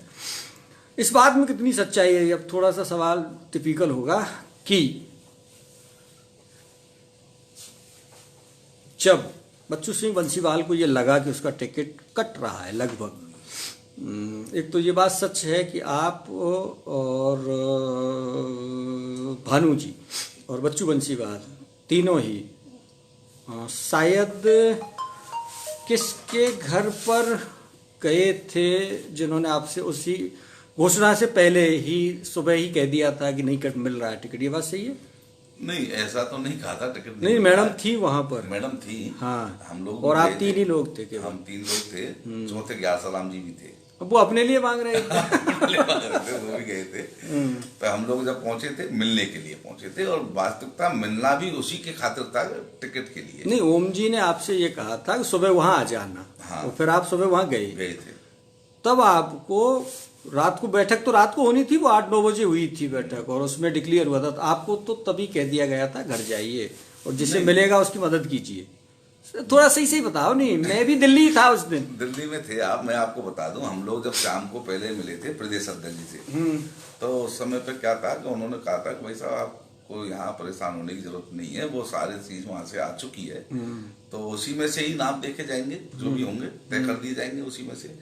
लेकिन फिर भी आदमी की ये लालसा रहती है कि यार जिस आदमी ने हमारे साथ 5 साल काम किया है और वो आदमी भला इंसान है, उसकी सपोर्ट करनी चाहिए ना, करनी चाहिए। हम लोग उसी के खातिर उनके पास गए थे मिलने, बल्कि हमें अपनी तरफ से बात नहीं आनी चाहिए, पैरवी रखनी चाहिए। कुछ होता क्या है कि चुनाव से पहले जैसे अपने ये कभी फितरत नहीं रही कि जिसको 5 साल उसके साथ रहे और फिर उसको छोड़ के चले गए, फिर लोगों का भी सोचना तो ये रहेगा कि ये कौन आदमी है, कैसे हाँ आदमी नहीं कैसे हैं अपनी ओर से रहना अपनी ओर से चाहिए। कोई चीज की लेकिन कमी फिर भी ना आप चाहिए। दोपहर को दिल्ली से चले आए, हाँ दोपहर को बैठक आए थे। होने से पहले ही आप दिल्ली पहले छोड़ आए थे। तो हम लोग इसका मतलब सुबह- संकेत तो उसी समय मिल संकेत गया हुआ था। हम लोग सुबह ही जब मिले थे तो मैडम के वहाँ मिले थे, हाँ 10 बजे करीब मुलाकात हुई थी। मिले थे मैडम से। तो मैडम से मुलाकात हुई तो वहाँ गया सलाम भी साथ में थे, हम भी थे, भानु जी भी थे। तो जैसे ही हम लोग अंदर गए गेट के अंदर तो वहाँ सब लोग और भी लोगों की संख्या बहुत थी, मिलने वालों की मिल ही रही थी मैडम सबसे। भानु जी को जैसे ही देखा तो उन्होंने कहा कि अरे आ गए भानु जी। हाँ हाँ तो उन्होंने इशारा दिया राठौर साहब को, राठौर जी भानु जी आ गए, इनसे आप बात कीजिए। फिर पीछे मुड़ के उन्होंने बात दूसरी दोहराई थी कि आए तो किसी और के लिए और यहाँ आके कुछ और है, ये उन्होंने बोला। हाँ। पर चलो उनकी कोई बात थी तो उन्होंने की होगी, लेकिन जब हम लोग मिले थे तो उन्होंने हमसे कहा था कि भाई ऐसा है, जिसको भी टिकट मिलेगा आपको उसको जिताना है, आपको उसका साथ देना है। तो इसका मतलब तो उस हम लाइन लोग में ही समझ ये गए। संकेत था, समझ गया था मैं आपको- उनका संकेत है कि जिसके लिए आप आए हो उसको टिकट तो नहीं नहीं है। मिल रहा है, तो लेकिन इसीलिए जिसको आपने मिलेगा- दिल्ली छोड़ दी। तो हम लोग वहां से उसी समय निकल के चले आए। फिर आपने वो वादा निभाया क्यों नहीं नहीं ना कि जिसको भी मिलेगा उसको हम जिताना उसके है? साथ थे, पूरी तरह से साथ थे साथ थे। तो हार का कारण आपने बता ही दिया है, वो जाटव गुर्जर कॉम्बिनेशन हो गया कॉम्बिनेशन था। ये हो गया, और जो वो वोटिंग हुई, वो जो फर्जी मतदान हुआ प्लस वो था वो सबसे एक ज्यादा कारण था। एक सवाल फिर आया है कि आपका विरोध क्यों है बयाना में? क्या लोगों का वैसा ही भ्रम है? नहीं नहीं, एक्चुअली देखो विरोध तो आदमी का होता है, ऐसा नहीं। और जब तक विरोध नहीं होगा आदमी में निखार नहीं आएगा, काम आगे नहीं कर पाएगा।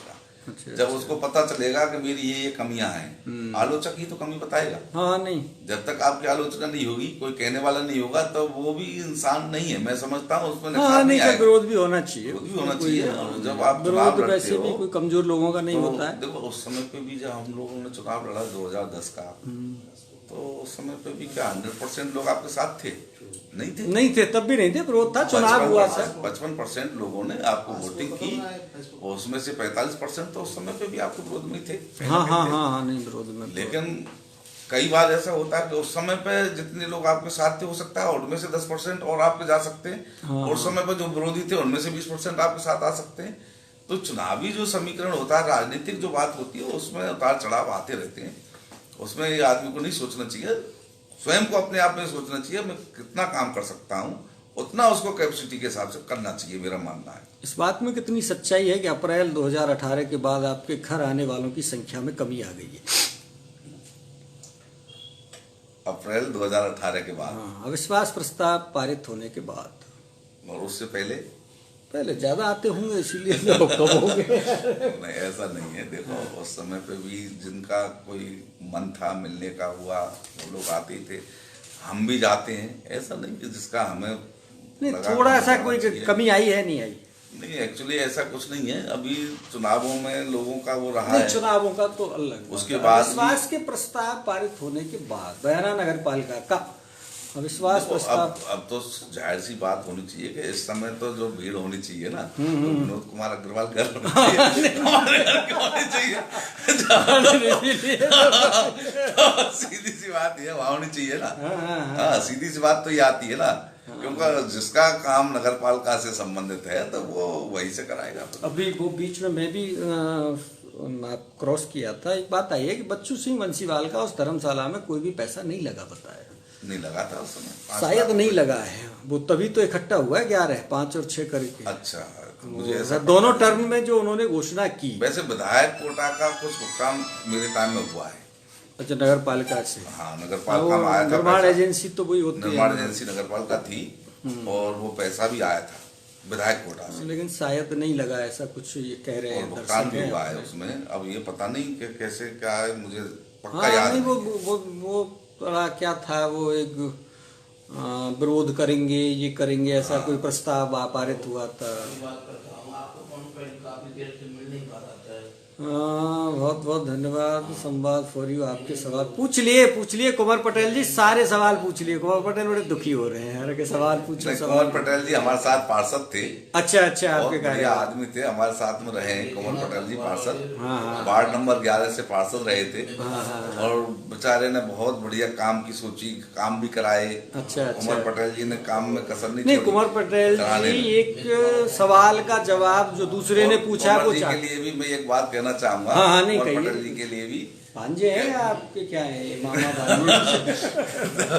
एक्चुअली क्या है कि एक चीज का मुझे बड़ा वो था कि उस समय पर जब बात आई थी तो उसमें कुंवर पटेल जी को भी इन्होंने बोला एक तरह से, विनोद कुमार ने, कि 3 ही पार्षद ईमानदार थे।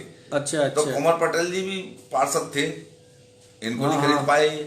कुंवर पटेल को नहीं खरीद पाए। नहीं बिल्कुल सही बात। उनका नाम नहीं लिया इन्होंने। कुंवर पटेल ने अपना काम करके, मेहनत करके पैसा कमाया। व्यर्थ के काम में कभी सोचा भी नहीं। नहीं, ये इंसान के तौर पर अच्छा है। इंसान के तौर पर अच्छे, और अपनी मेहनत करके, मेहनत से कभी उसने, मेरे साथ में पार्षद रहा जब मेरी पत्नी थी, उस समय पे कभी दबाव नहीं बनाया। आवश्यक कोई बात नहीं, भाई साहब मेरे तो ये काम है, इनको करा दीजिए मेरे वार्ड में। वो काम हुए और फिर इसने जो काम की बात की तो वो केवल उतने ही वहां तक रहा कि अपने वार्ड तक। ये नहीं कि आप उनको और 6 वार्डों के लिए लेके चले, नहीं, कभी नहीं। भाई ये ईमानदार पार्षदों में थे, कभी बिके नहीं। आज की जो बोर्ड की स्थिति है, कोई बिकाऊ की है ही नहीं एक भी जो बिक जाए, इनसे खरीदा जा सके। ये कौन खरीदने वाले? अच्छा। इनको तो झूठ बोल के गुमराह करके किया गया। पार्षदों के साथ ठगी हुई है। आज महसूस कर रहे हैं पार्षद, मेरे से मिलते हैं, इसलिए बोल भी नहीं रहे। क्या बोले? बोल क्यों नहीं पा रहे हैं पार्षद आजकल? अब उनको बोलने को रह क्या गया? क्योंकि उनका इल्जाम तो लगा दिया ना लोगों ने कि भाई ये गए क्यों। वो गलती का जब कोई बोला तो उसने बोला कि तेरे चश्मा मार रखे हरिद्वार में। अब उसने सोचा इसके अलावा पता नहीं क्या क्या बोलेगा ये। नहीं, बोल तो देखो, सोशल मीडिया का जमाना है। तो सीधी सी बात थी कि एक बार जो आदमी चला गया, उसने खाना भी खाया, नहीं भोजन पानी रुका भी, माँ उनके साथ भी रुका। जो उसने 10 दिन 15 दिन खाना खाया, उसके साथ रुका, तो उसका जो खर्चे का एस्टीमेट आया, अब उसको सबको खोलने के लिए वो तैयार बैठा है, अगर वो बोलता है तो। नहीं, उसमें तो कोई शक नहीं है। इसलिए बेचारा शांत है, वो मौका देख रहा है, आने दो समय। पार्षद इंतजार, अब ये समय निकल जाएगा, वो इंतजार में है। लेकिन इसका पार्षद लोगों को नुकसान भी होगा ना बोलने का, क्योंकि पार्षदों के जो वोटर है वो भी बात कर रहे हैं, करेंगे। वो ऐसा नहीं है कि देखो वोटर सब कुछ नजर रखता है सब चीजों को। और जनता आज जागरूक है, सब चीज जानती है।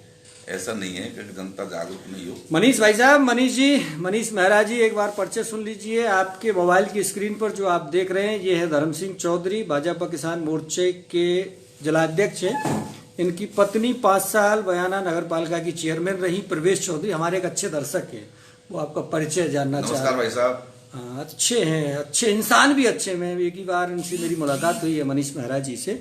भरतपुर बीट्स नाम की एक संस्था है भरतपुर में, और उसके ये सचिव हैं, तो वो आपका परिचय पूछ रहे हैं। अब एक सवाल आया थोड़ा सा तीखा। क्या आपने अपनी पत्नी की जगह नगर पालिका चलाते समय ठेकेदारों से कमीशन नहीं लिया था? नहीं लिया। मैंने कोई कमीशन नहीं लिया। अच्छा, तो 5 साल चेयरमैन रहने का 5 साल क्या फायदा उठाया आपने? मैंने केवल जनता की सेवा की। फायदा में नहीं गिनी जाती है सेवा। मैंने पर्सनल मेरा कभी फायदा नहीं उठाया, ना कभी सोचा। जनता आप पर एक कड़ा आरोप है कि आपने एक आवासीय कॉलोनी नगर पालिका चेयरमैन रहते हुए विकसित करने का मतलब जमीन को, कौड़ी की जमीन करोड़ों की कर ली। नहीं, एक्चुअली ये आरोप लगाना गलत है। लगाते तो है नहीं लोग। नहीं, गलत लगाते हैं। मैं आपको उसका जवाब देता हूँ। मेरी पैतृक संपत्ति है, पूर्वजों की छोड़ी हुई जमीन है। जैसे और लोगों ने कन्वर्जन कराया, आदर्श नगर में है पूरा मेरा सिस्टम। आदर्श नगर में लगभग 40% आदर्श नगर मेरी स्वयं की जमीन में बसा हुआ है पहले से। बाकी हमारे जो पड़ोस में थे उन लोगों ने बेच के उसको आदर्श नगर सेक्टर 2 जो बनाया, वो हमारे धाकड़ समाज के लोग थे, उन्होंने उसको जो है ना आबादी बसाई थी। बाकी हमारे धोबे पंडित जी हैं पड़ोसी, उनकी जमीन में बसी। तो पूरा एक 2 मिला के एक आदर्श नगर बना, सेक्टर 1 और सेक्टर 2।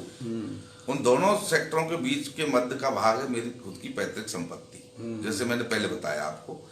तो जब और लोग कन्वर्जन करा रहे हैं तो मैंने भी कन्वर्जन कराया है।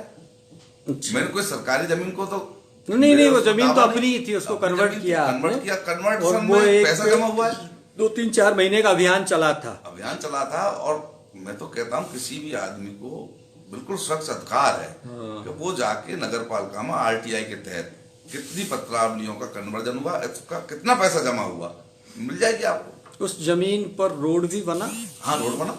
और उस जमीन पर सीवरेज लाइन भी डली। नहीं, सीवरेज लाइन नाली कुछ है, वो बड़े वो ब्लॉक से आए थे, वो डले थे। ब्लॉक नहीं, पाइप 2 थे। फुट वाले। मैं उसको भी बता दूं आपको भाई साहब, जिस समय हम लोग चेयरमैन बने, आदर्श नगर की बड़ी स्थिति खराब थी। आदर्श नगर का पानी नहीं निकाल सकते थे, पानी की निकासी वहीं भरा रहता था, नालियों की निकासी नहीं थी। वो नालियां गहरी हुई, फिर वो आपने करा। फिर मैंने उसको जो है पानी को निकासी की तो मेरे स्वयं के खेतों में होकर निकाला।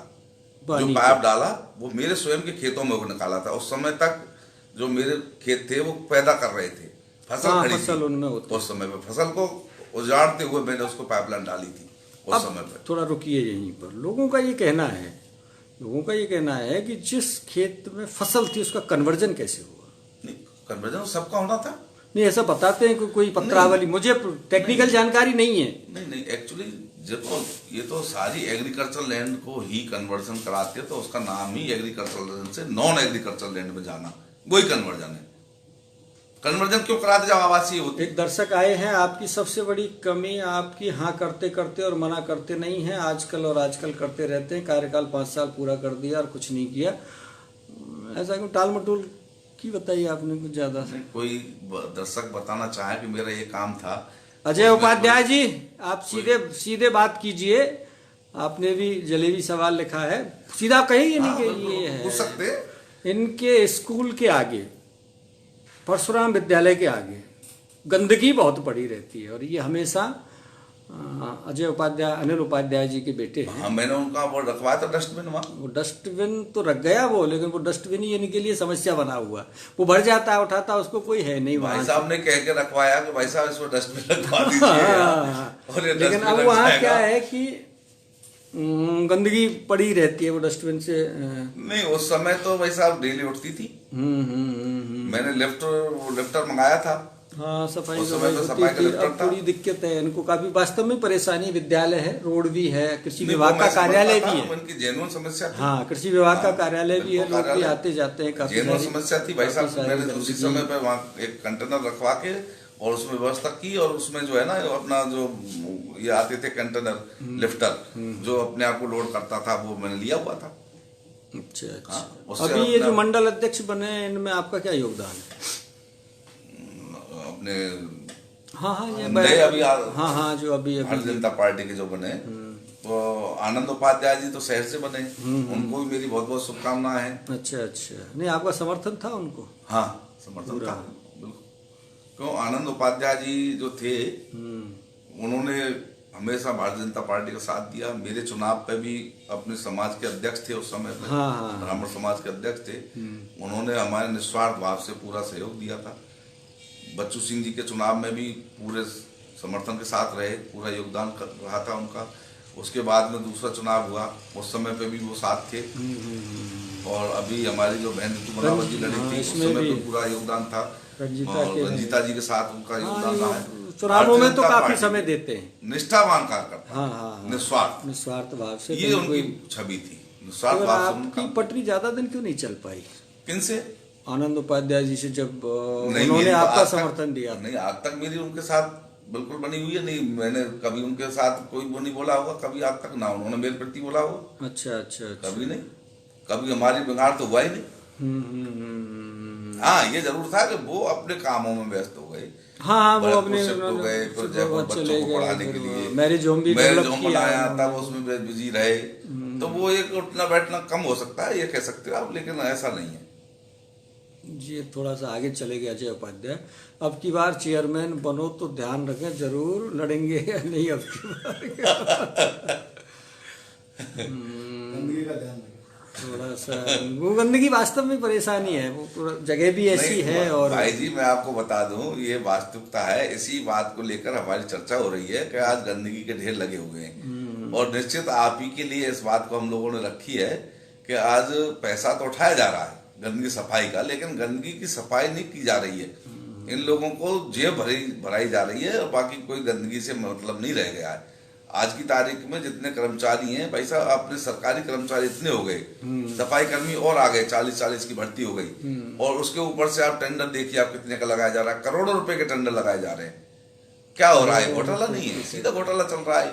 लेकिन अब थोड़ा सा आप रुकिए, बात घूम के आती है तो आप इसका विरोध क्यों नहीं कर रहे? इंतजार कब का कर रहे हैं? हम लोग विरोध कर रहे हैं, कहाँ? हर मुद्दे पे कहते हैं। नहीं, कहाँ कर रहे हैं विरोध? मतलब कहाँ दिख रहा है? थोड़ा सा आप जैसे अभी अपन इतनी सारी बातें जो आपने की हम लोग विरोध कर रहे हैं आपके सामने, सब पब्लिक। हाँ नहीं, अभी तो कर रहे हैं, लेकिन इस साल भर में आपने साल भर में इनसे कई बार कई मौकों पर हमारी जहां जहां बात हुई है वहां हमने इनका विरोध किया है। मैंने ये लोग गलत कर रहे हैं, बयाना को जो है इन्होंने नरक बना कर रख दिया, सफाई के नाम पे बिल्कुल जीरो। पार्टी को भी थोड़ा सोचना चाहिए। दीनू पारासर जी एक बार मिले थे, मैंने उनके साथ भी साक्षात्कार हुआ था, मैंने उस समय भी बात रखी थी। मैंने कहा था मैंने कि इनको जहाँ विकास कार्य करने की जरूरत है, जहाँ निर्माण करने की जरूरत है, वहां तो कराए नहीं जा रहे, जहाँ जरूरत नहीं है वहां कराए जा रहे हैं। लेकिन एक होता है खुला विरोध, एक होता है जैसे मौके बेमौके बात आई अपन ने कह दी, एक होता है जब पार्टी की भी तो बदनामी हो रही है नहीं, तो थोड़ा सा ऑन रोड विरोध कीजिए नहीं। बिल्कुल करेंगे। हाँ, जब बात ही आती है, अब तो चुनाव का भी समय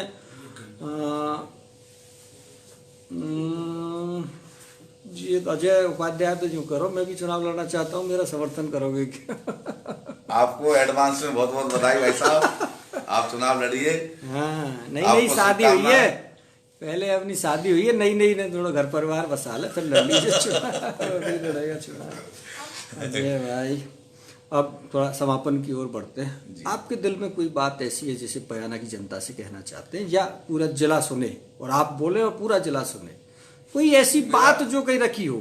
मेरा एक निवेदन था, मैंने बहुत पहले से भी इस बात को रखा था कि बयाना एक ऐसी जगह है जो पर्यटक के हिसाब से बहुत ही उपयोगी है।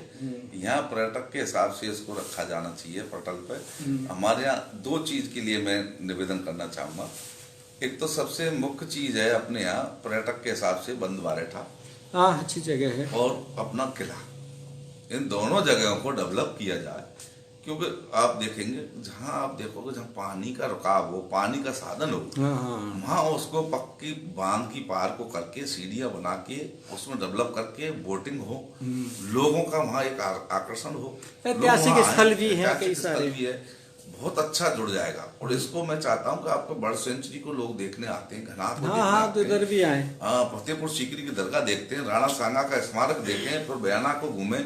यहाँ से अब तो रोड भी इतना सुंदर और अच्छा बन गया कि जो है आप सीधे क्या नाम है आपके सवाई माधोपुर के लिए आप रणथंभौर के लिए निकल सकते हो, बाया आपके कैला देवी मंदिर करौली के दर्शन करें, मदन मोहन जी के दर्शन करें, फिर सीधे आप जो है उधर निकले, तो ये पूरा ये रूट जो है बहुत ही अच्छा बन सकता है। दूसरा मेरा निवेदन था कि जो अपनी क्षेत्र है ये पूरा पुराने पुरातत्व काल से कहते हैं बाणासुर की नगरी, बहुत अच्छा अपना जो है वहाँ महल बना हुआ है, किला बना हुआ है, उसको थोड़ा सा डेवलप कर दिया जाए तो देखो आप उसमें बहुत आलीशान चीज बन निकल के आएगी। मैं आप भाई साहब बीच में एक बात कहूँगा, मैंने एक आर्टिकल भी लिखा है इस विषय पर।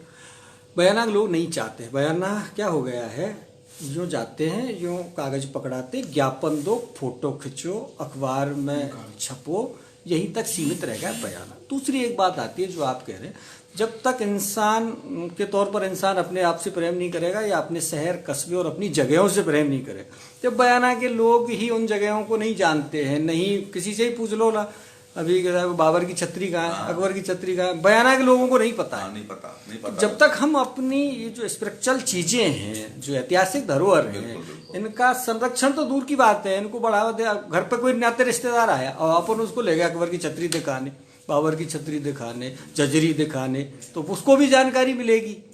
तो बयाना में शायद पर्यटन बढ़ पाएगा, क्योंकि कोई भी चीज बढ़ती है इंसानों के खुद के कुछ करने से। नहीं, इसमें एक बात की थोड़ी सी तब्दीली करनी पड़ेगी राजीव जी, कि अभी तक ये मांग कम उठी थी।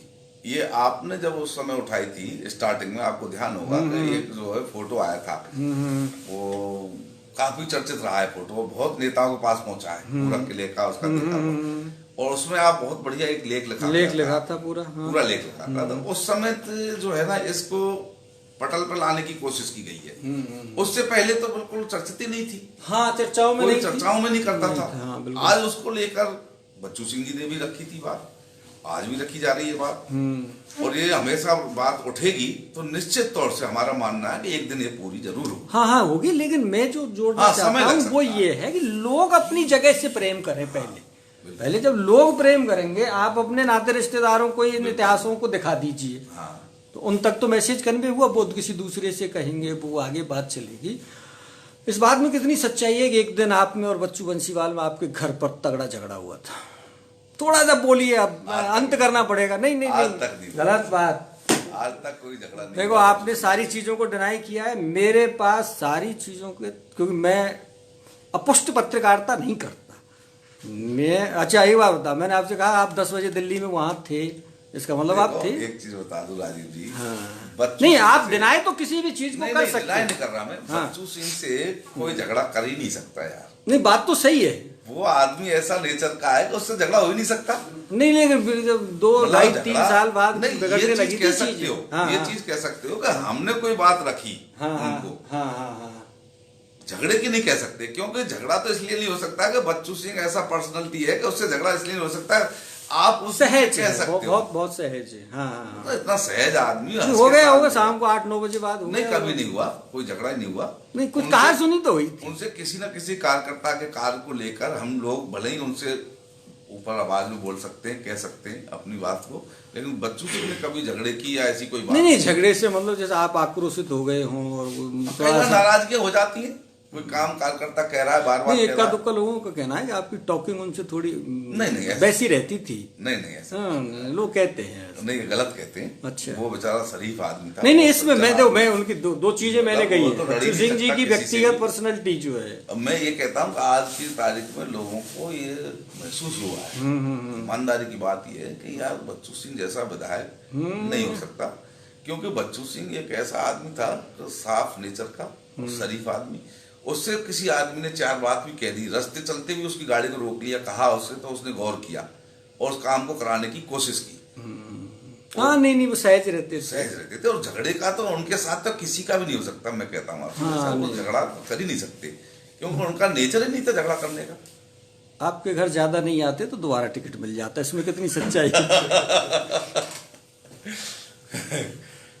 नहीं, ये तो खैर पार्टी तय करती है वैसा टिकट। हाँ, नहीं, वो तो खैर बात है, ये तो जनता फाइनल करती है। नीचे से भी कुछ जाता है थोड़ा बहुत। हाँ, नीचे से भी जाता है, लेकिन उसके लिए प्राथमिकता तो पार्टी को जो है ना, शीर्ष नेतृत्व को जाता है कि वो किनको आगे करें, किसको टिकट दें, किसको मौका दें।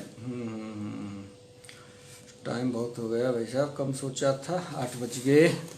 भाजपा के नए जिलाध्यक्ष के रूप में किसको बधाई देना ज्यादा अच्छा लगेगा? देखो, सबसे नहीं, बनेगा तो कोई भी, दोगे तो सब कोई, लेकिन ज्यादा अंदर से खुशी किसको देने में होगी? अंदर से खुशी तो पहले तो चाहूंगा कि मैं ही बनूं। अरे राम मैं नहीं बनता हूँ, हाँ, तो फिर मैं चाहूंगा कि हमारे डॉक्टर शैलेश सिंह बने। अच्छा, युवा हैं, आगे करने की हिम्मत रखते हैं, काम करने का जज्बा रखते हैं, तो मैं शैलेश सिंह जी को चाहूंगा कि वो जिलाध्यक्ष बने, और मेरी उनको अग्रिम शुभकामनाएं हैं, और बनने चाहिए। तो पार्टी में आज जरूरत है, पार्टी को जरूरत है, हमको जरूरत है, कार्यकर्ताओं को जरूरत है कि युवा है और जज्बा रखते हैं अपने कार्यशैली में। और आपने देखा भी होगा कि अभी जो है ना, उनका जो कार्य रहा है, कार्य क्षेत्र, उनके पिताजी के टाइम से लेके आज तक कोई आदमी वहां से नाराज होकर नहीं आया। हाँ, नहीं, डॉक्टर साहब का तो काफी अच्छा किया, और अच्छा नेचर, सरल स्वभाव, और हर समय तत्पर रहने वाले कार्य के लिए। तो मैं चाहूंगा कि डॉक्टर शैलेश सिंह जी, उनको बधाई देना अच्छा लगेगा। बाय द वे, आप दोनों ही चूक जाते हैं, तो फिर आपको क्या लगता है? तो ये अपने हैं, फिर जिलाध्यक्ष जी चल रहे जो है। अच्छा, बीना महल है। अच्छा, फिर तो है ही सीट पर जो बैठे हैं, उन्हीं को बधाई देंगे पुणे बनने की। अच्छा, जब दोहराए जाएंगे तो उनको भी बधाई दी जाएगी। और कोई ज्यादा पसंद नहीं है आपकी? आपको लगता है कुछ बकाया रह गया बातचीत कहने में? नहीं, कोई चीज देखो, मेरे पास भी देखो आनंद में हुआ, सारी चीज बखूबी पूछी है। मैं मानता हूँ कि इंटरव्यू लेने वाले हों तो आप जैसे हों उसको आदमी को खरीद के निकालना बखूबी जानते हो।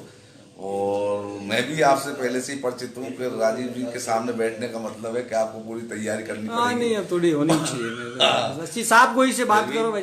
इसके नीचे मैं एक ही बात का मैसेज देना चाहूँगा कि आपने जो जिस तरह से बात रखी है, पूछी है, वो लोगों तक पहुँचे। हाँ, वो तो मैसेज उन चीज़ों का कई लोगों को भ्रम रहता रहा है, कई चीज़ों का भ्रम, कहीं सोचे रहते हैं कि हम तो ये बात सुनी थी, हमने ये बात देखी नहीं थी। लेकिन जब आदमी सामने सुनता है तब उनको महसूस होता है कि वास्तविकता क्या थी। भाई आपके सामने आया कि उन्होंने जमीन का वो किया। जमीन के लिए मैं कहता हूँ कि आप आरटीआई लगाइए। हम लोगों ने अगर कन्वर्जन का पैसा जमा नहीं किया हो तो नहीं, वो उसमें बात ये आती है नहीं। दो चीजें थी। कुछ लोगों ने प्रयास भी किए थे आरटीआई लगाने की। मेरी बात सुनो, मैं आपको बता रहा हूँ, कई लोग आपके द्वारा उन जमीनों की जो भेज भरी गई थी उनकी पर्चियों को लेकर के बयाननामे डोलते थे। लेकिन उस समय आरोप ये था कि कोई अवधि थी कि इस अवधि से पहले की कॉलोनी का या जमीन का कन्वर्जन नहीं होगा। तो लोगों का ये कहना था उस समय कि देखो इस साल तो इसकी भेज भरी है, इसका मतलब फसल हुई है इसमें, और इससे पहले ही इसका क्या हो गया है, कन्वर्जन आपने करा लिया। वो एक आरोप था। दूसरा ये था कि कन्वर्जन करा लिया वहां तक तो ठीक है, सड़कें भी बना ली और पाइपलाइन भी डाल दी, इसका मतलब एक कॉलोनी का सेटअप कर लिया था आपने। देखो पाइपलाइन जो डाली थी, मैं आपको फिर निवेदन कर रहा हूँ दोबारा, आप एक बार आदर्श नगर में जरूर जाना। आदर्श नगर के लोगों से पूछना कि उनकी स्थिति कैसी थी। मुझे पता था पानी तो निकल गया, ये बात सही है, उसी से हुआ। हाँ, पानी का निकास उसी से हुआ, पाइपलाइन से। वो पानी निकल नहीं सकता था क्योंकि पाइपलाइन को हम नीचे गहराई तक डाल सकते हैं, नाला हम नीचे गहराई तक नहीं खोद सकते क्योंकि वो घनी आबादी है।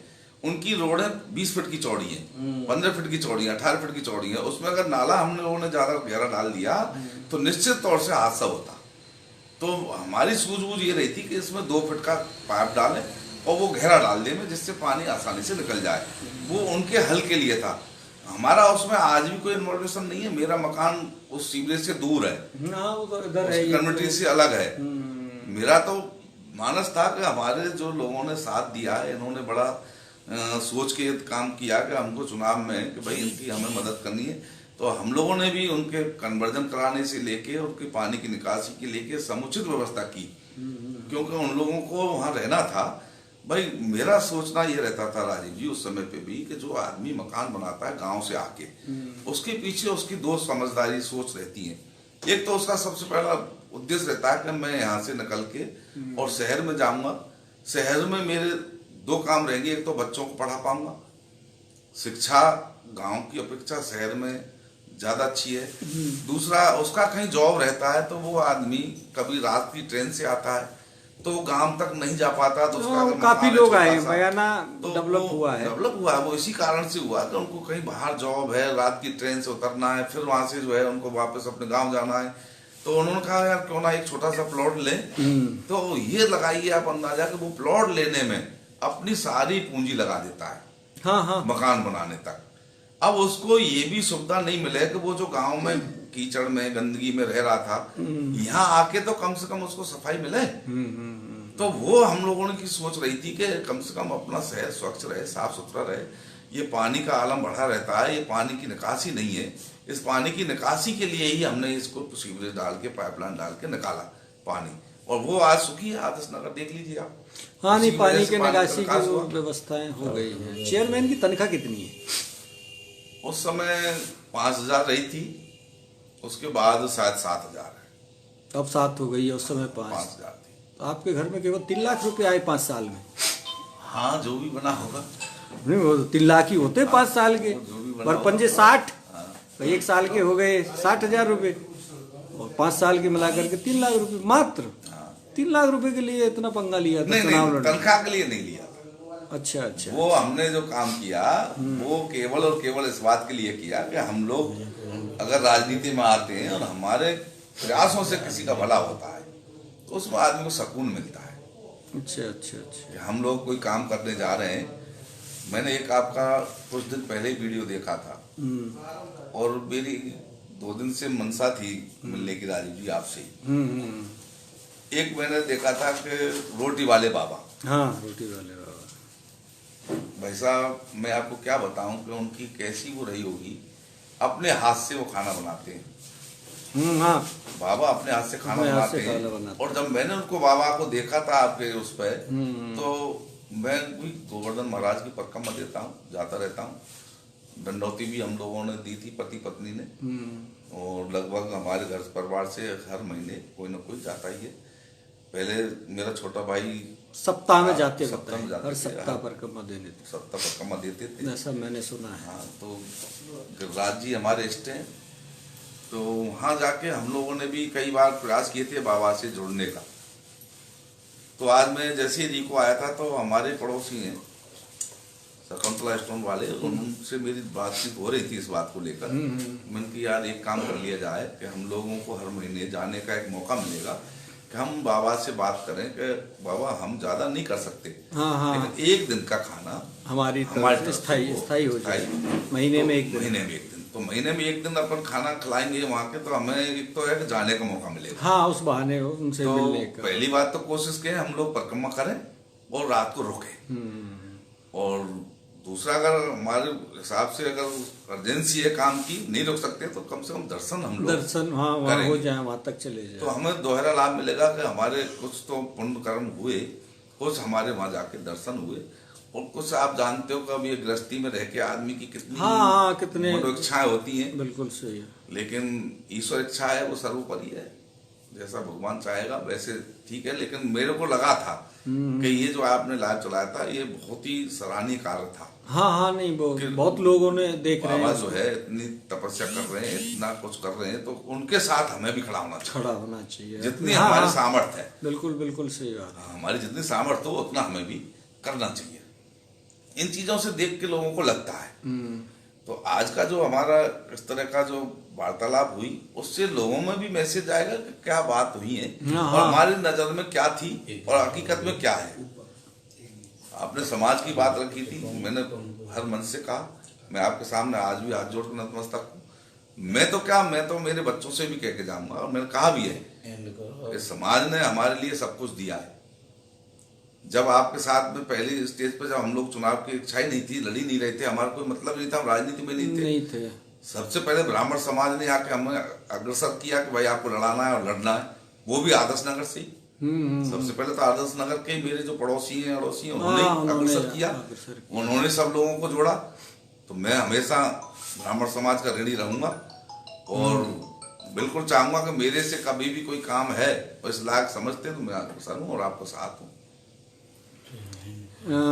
अंत करते हैं। बीजेपी की जो सरकार बनी थी जी, वसुंधरा राजे की जो सरकार अब चली गई, उस समय कई बार ऐसी चर्चाएं चली, अब लगी, अब लगी, अब लगी, अब लगी, लाल बत्ती अब लगी। किसके लिए? पता नहीं, मेरे हिस्से में तो आ रही नहीं थी। मेरे हिस्से में तो वो बत्ती असंभव थी। मेरा इतना कद नहीं है भाई साहब। नहीं, नियुक्तियां हैं, राजनीतिक हो जाती हैं, होती रहती हैं, पर इतना बड़ा नहीं है अभी कि हम लोगों को वहां तक पहुंचना चाहिए। हमारी सोच भी नहीं है अभी इतनी ऊंचे तक। हमारी सोच तो इतनी रहती है कि हम लोग जिस स्तर पर हैं इस पे अपन स्टेब्लिश हों, कार्य करें अच्छी तरह से, चांस अपने आप मिलेंगे। हाँ, अगर राजनीति तो आप काम करोगे, रहता है, स्वच्छ छवि रखो अपनी। मैं तो कहता हूँ कि लोग कहते हैं कि ऐसा किया कि वो किया, एक उदाहरण नहीं बता सकते आप कि हम लोग कोई भ्रष्टाचार किया? कभी भ्रष्टाचार के साथ ही नहीं रहे, भ्रष्टाचार करने वालों के साथ नहीं रहे, हमारा कोई लेना देना नहीं रहता। सरकार भी रही थी उस समय पे भी लोगों ने कहा था कभी कि भाई साहब हमारे ट्रांसफर की फाइल है, हमारी एप्लीकेशन है, वो है। एक बंदा आप लाके बता दीजिए कि हमने उससे ट्रांसफर पर कोई पैसे लिए, कोई बात रखी हो। ये कहता था मैं तो भैया पैसा की बात कर रहे हो आप, तो जो पैसा ले रहा हो उसके पास जाओ, विधायक जी से ही मिलो। नहीं, जो ले रहा हो, विधायक तो लेता ही नहीं था भाई साहब, विधायक का तो मतलब नहीं था। आपसे जो ले रहा हो, जिसके लिए वो कह रहे कि साहब पैसे से होता है, तो मतलब जो लेना चाह रहा हो उसके पास जाओ। विधायक जी ने तो बेचारे ने खामा खा की जो है ना भाई साहब इतना काम किया जो कह नहीं सकते। बच्चू सिंह ने बेचारे ने बहुत काम किया। उसका तो केवल और केवल था कि जब लास्ट का जब टाइम रह गया था तो उस समय पे टिकट में पिछड़ना एक वही बात थी नहीं। अगर मैं कहता हूँ बच्चू सिंह को टिकट मिलता वो जीतता, हाँ, चुनाव तो और निकाल दें। अपनी ये सीटें जो थी और जिले की 7 सीटों को हम लोग हारे, संभाग में पूरे हारे, एक ही जगह जीते।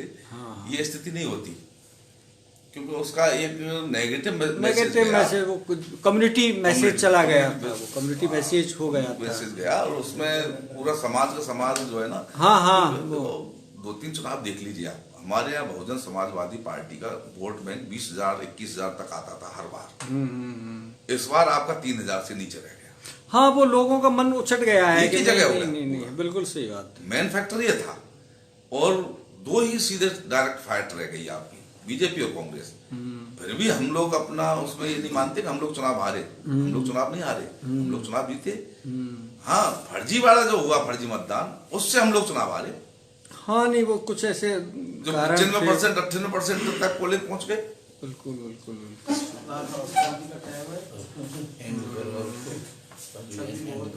सर्दी मौसम में ठंडक है, लेकिन राजनीति की गर्मी तो बढ़ेगी इसके बाद।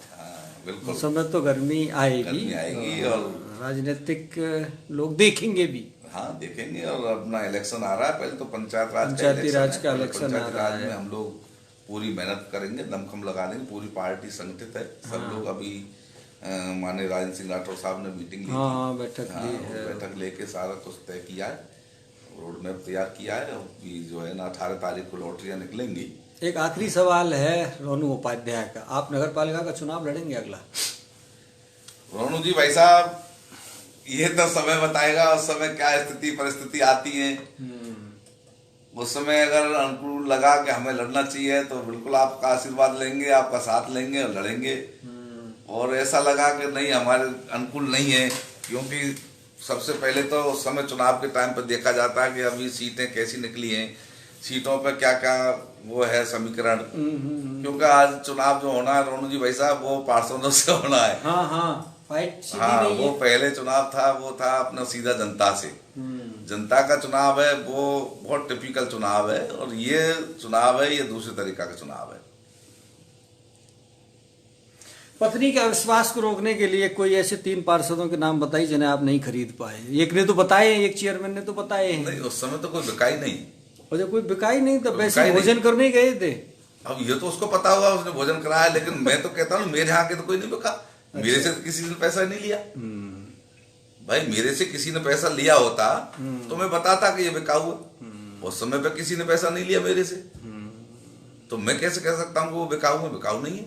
पार्षदों को गुमराह किया उसने। आखिरी सवाल थोड़ा टिपिकल सवाल है, पब्लिक परसेप्शन का सवाल है। और जो चीजें पिछले साल अविश्वास के दौरान निकल करके आई थी, आपकी दिनेश जाटव से कोई व्यक्तिगत रंजिश रही बताई? नहीं, कोई रंजिश नहीं रही बेचारे से मेरी तो आज तक कोई क्योंकि रंजिश नहीं। ऐसा लोग कहते हैं, नहीं। ऐसा लोग कहते हैं कि आपकी पत्नी का जब अविश्वास प्रस्ताव आया था तब आपने उनसे कोई डील की थी?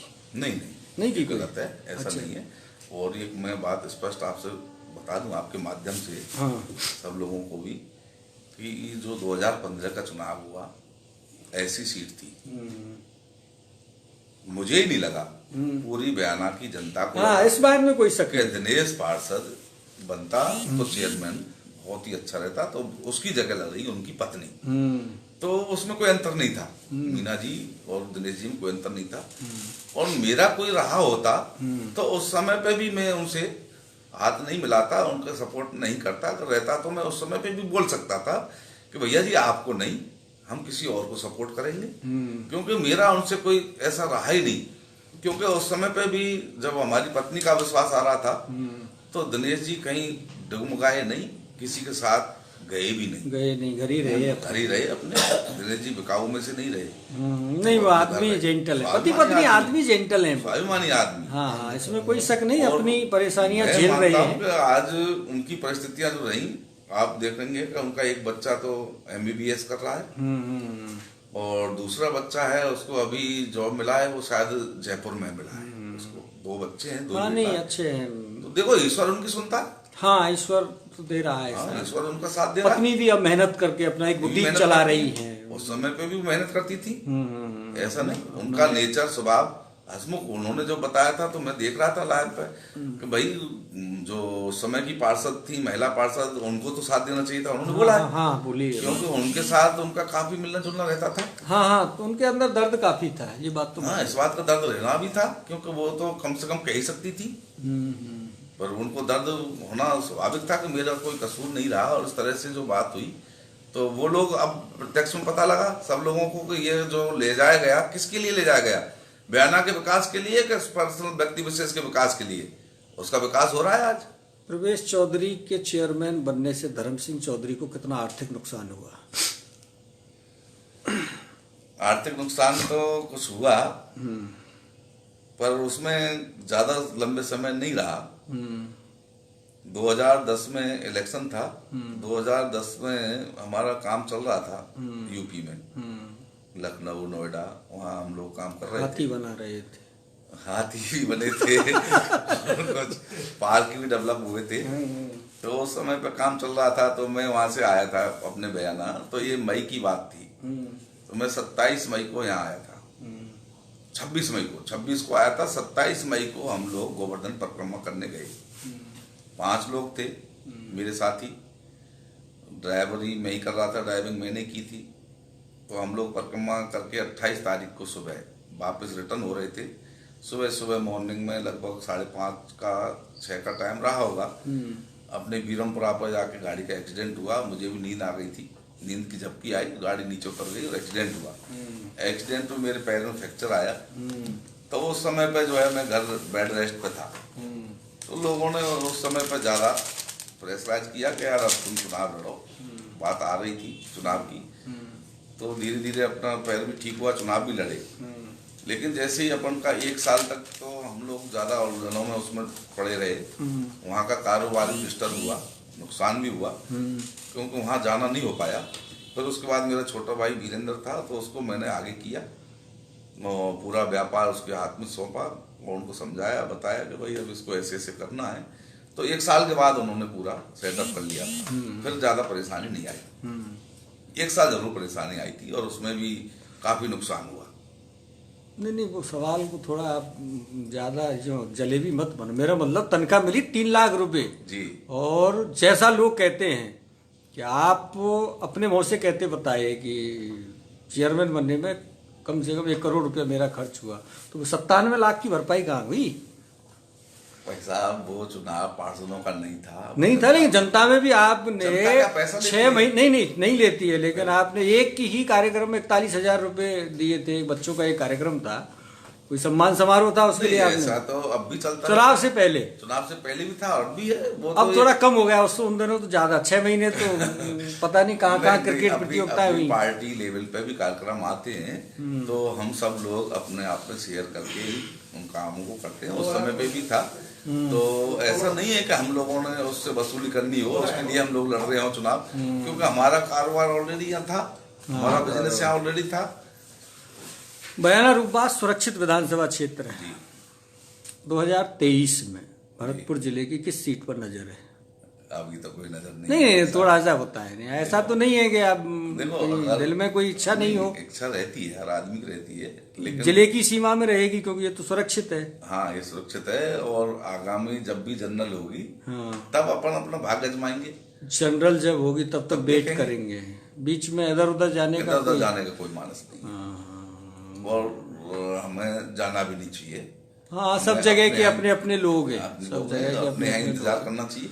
कोई मुझे नहीं लगता बयाना का आदमी कहीं सफल भी हो पाया है, नहीं हो पाया अभी तक। तो थे सही है, थोड़ा दूसरी जगह के लिए। यहाँ तो बाहर से आके हो गए सफल, बाहर से आके तो सकते हैं। यहाँ के लोग बड़े लालची किस्म के हैं। एक विधायक से मेरी बात हुई थी, जो यहाँ विधायक रहे हैं सुभाष चौक के चौराहे पर, मेरी भी थोड़ी रुचि ठीक ठाक रही है। तो उन्होंने ये कहा था कि मैं आया तो था यहाँ का होने के लिए, लेकिन यहाँ के लोग किसी को अपना बनाते नहीं है, बस खाते हैं पीते हैं। बड़े सटीक शब्दों में उन्होंने कहा था, क्योंकि मेरा उनसे थोड़ा नज़दीक का वो था।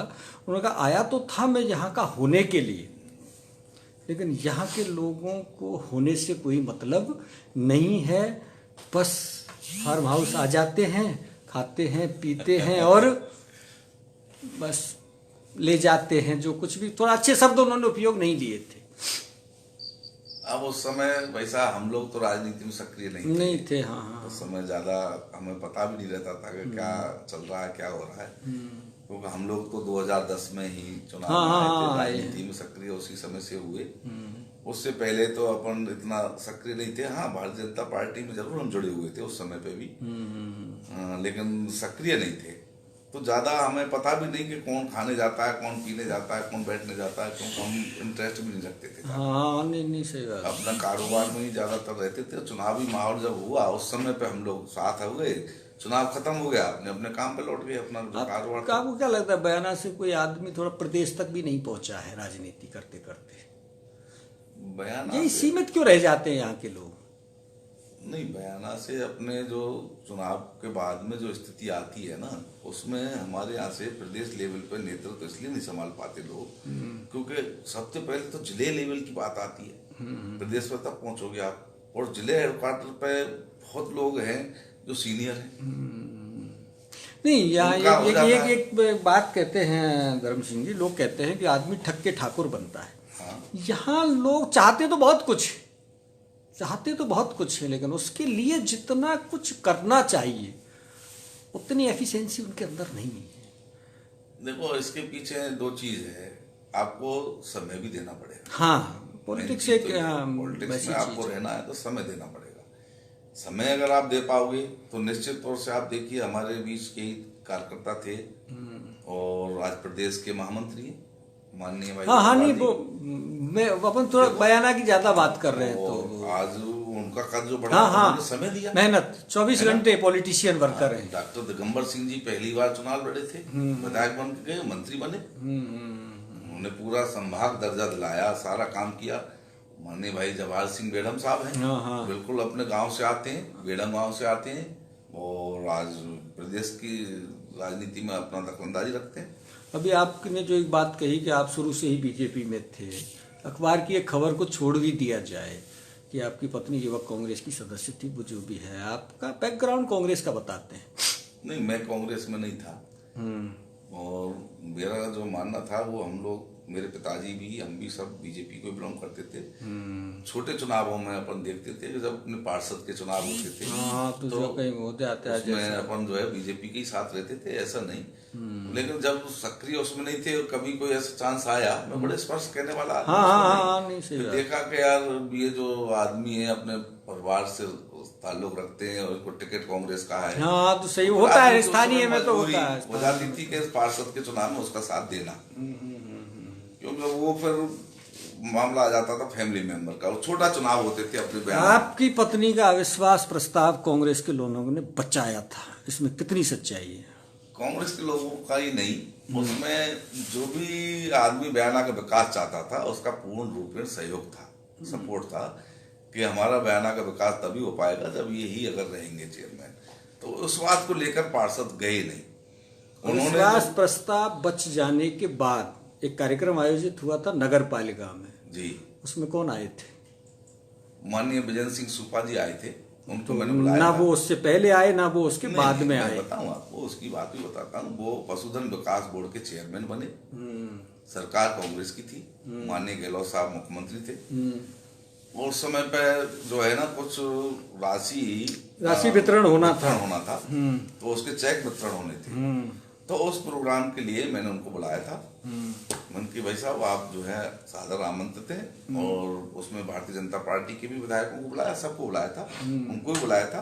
तो वो लोग पहुंचे थे, और वैसे हमारा कोई वो नहीं रहता, छोटा कस्बा है बयाना, इसमें सब लोग आपस में मिलते जुलते हैं, ऐसा कोई उस कार्यक्रम का ही नोता दिया था आपने, या उससे पहले भी आप उनके घर गए थे जब अविश्वास की दौड़ चल रही थी? कई बार, आज भी जाते आते रहते। हाँ, नहीं, अविश्वास प्रस्ताव बचवाने के लिए भी गए। अविश्वास प्रस्ताव के लिए मेरी कभी बात नहीं हुई।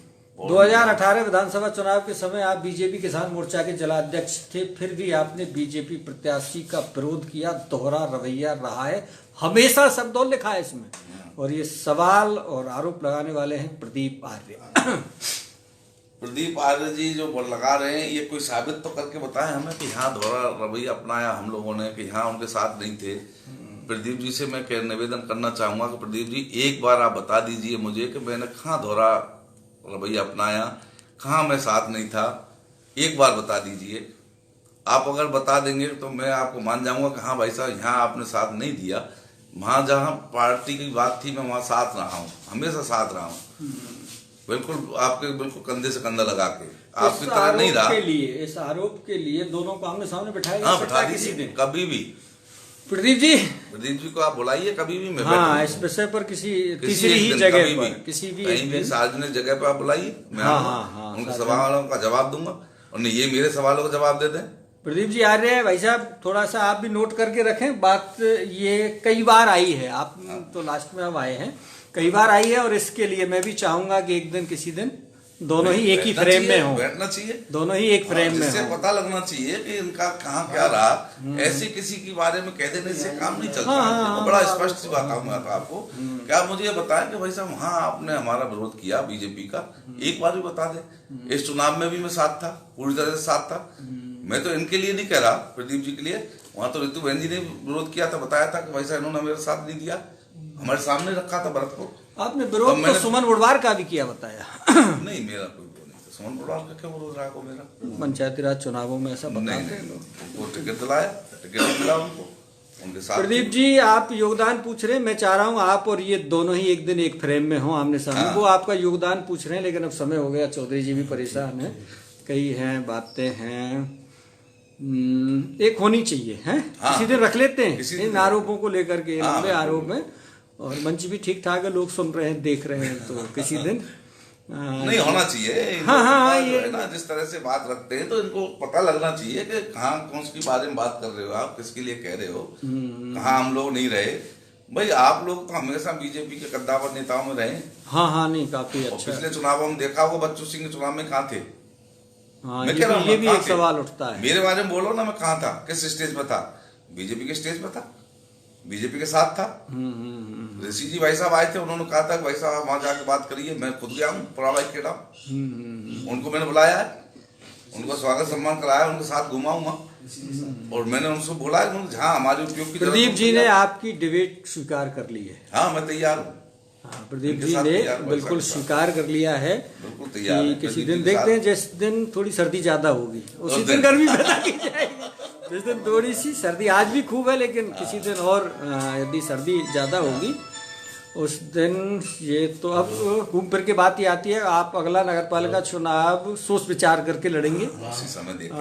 बयाना के अलावा किसी विधानसभा सीट पर आपकी कोई नजर नहीं है। उस एक सवाल का जवाब जरूर आप दे दीजिए, कोई दिक्कत नहीं है। अंडे और रोटी से पार्षद थोड़ी मीना दिनेश के जाटव के साथ रह सकते थे, आपने इतनी कम कीमत क्यों लगाई? नहीं ऐसा कुछ नहीं था भाई साहब, ये जो कह रहे हैं ना गलत है आपका। नहीं आपने कोई कमेंट्स तो किया, बताया कि यार उनको रोटी खिला रहा हूँ इतने दिन से। नहीं मैंने तो कमेंट नहीं किया। और ये चर्चा बड़ी बाजार गर्म हुआ था इस चर्चा। अच्छा इस बात और ऐसा नहीं है। चलिए दर्शकों विदा लेते हैं। इस लाइव कार्यक्रम के बाद एक और बहस तैयार हो गई है और वो एक ही फ्रेम में होंगे, प्रदीप आर्य और धर्म सिंह चौधरी। दिन देखते हैं कब आता है, समय का इंतजार करते हैं। और आपका बहुत बहुत धन्यवाद, काफी कीमती समय आपने निकाला। नमस्कार।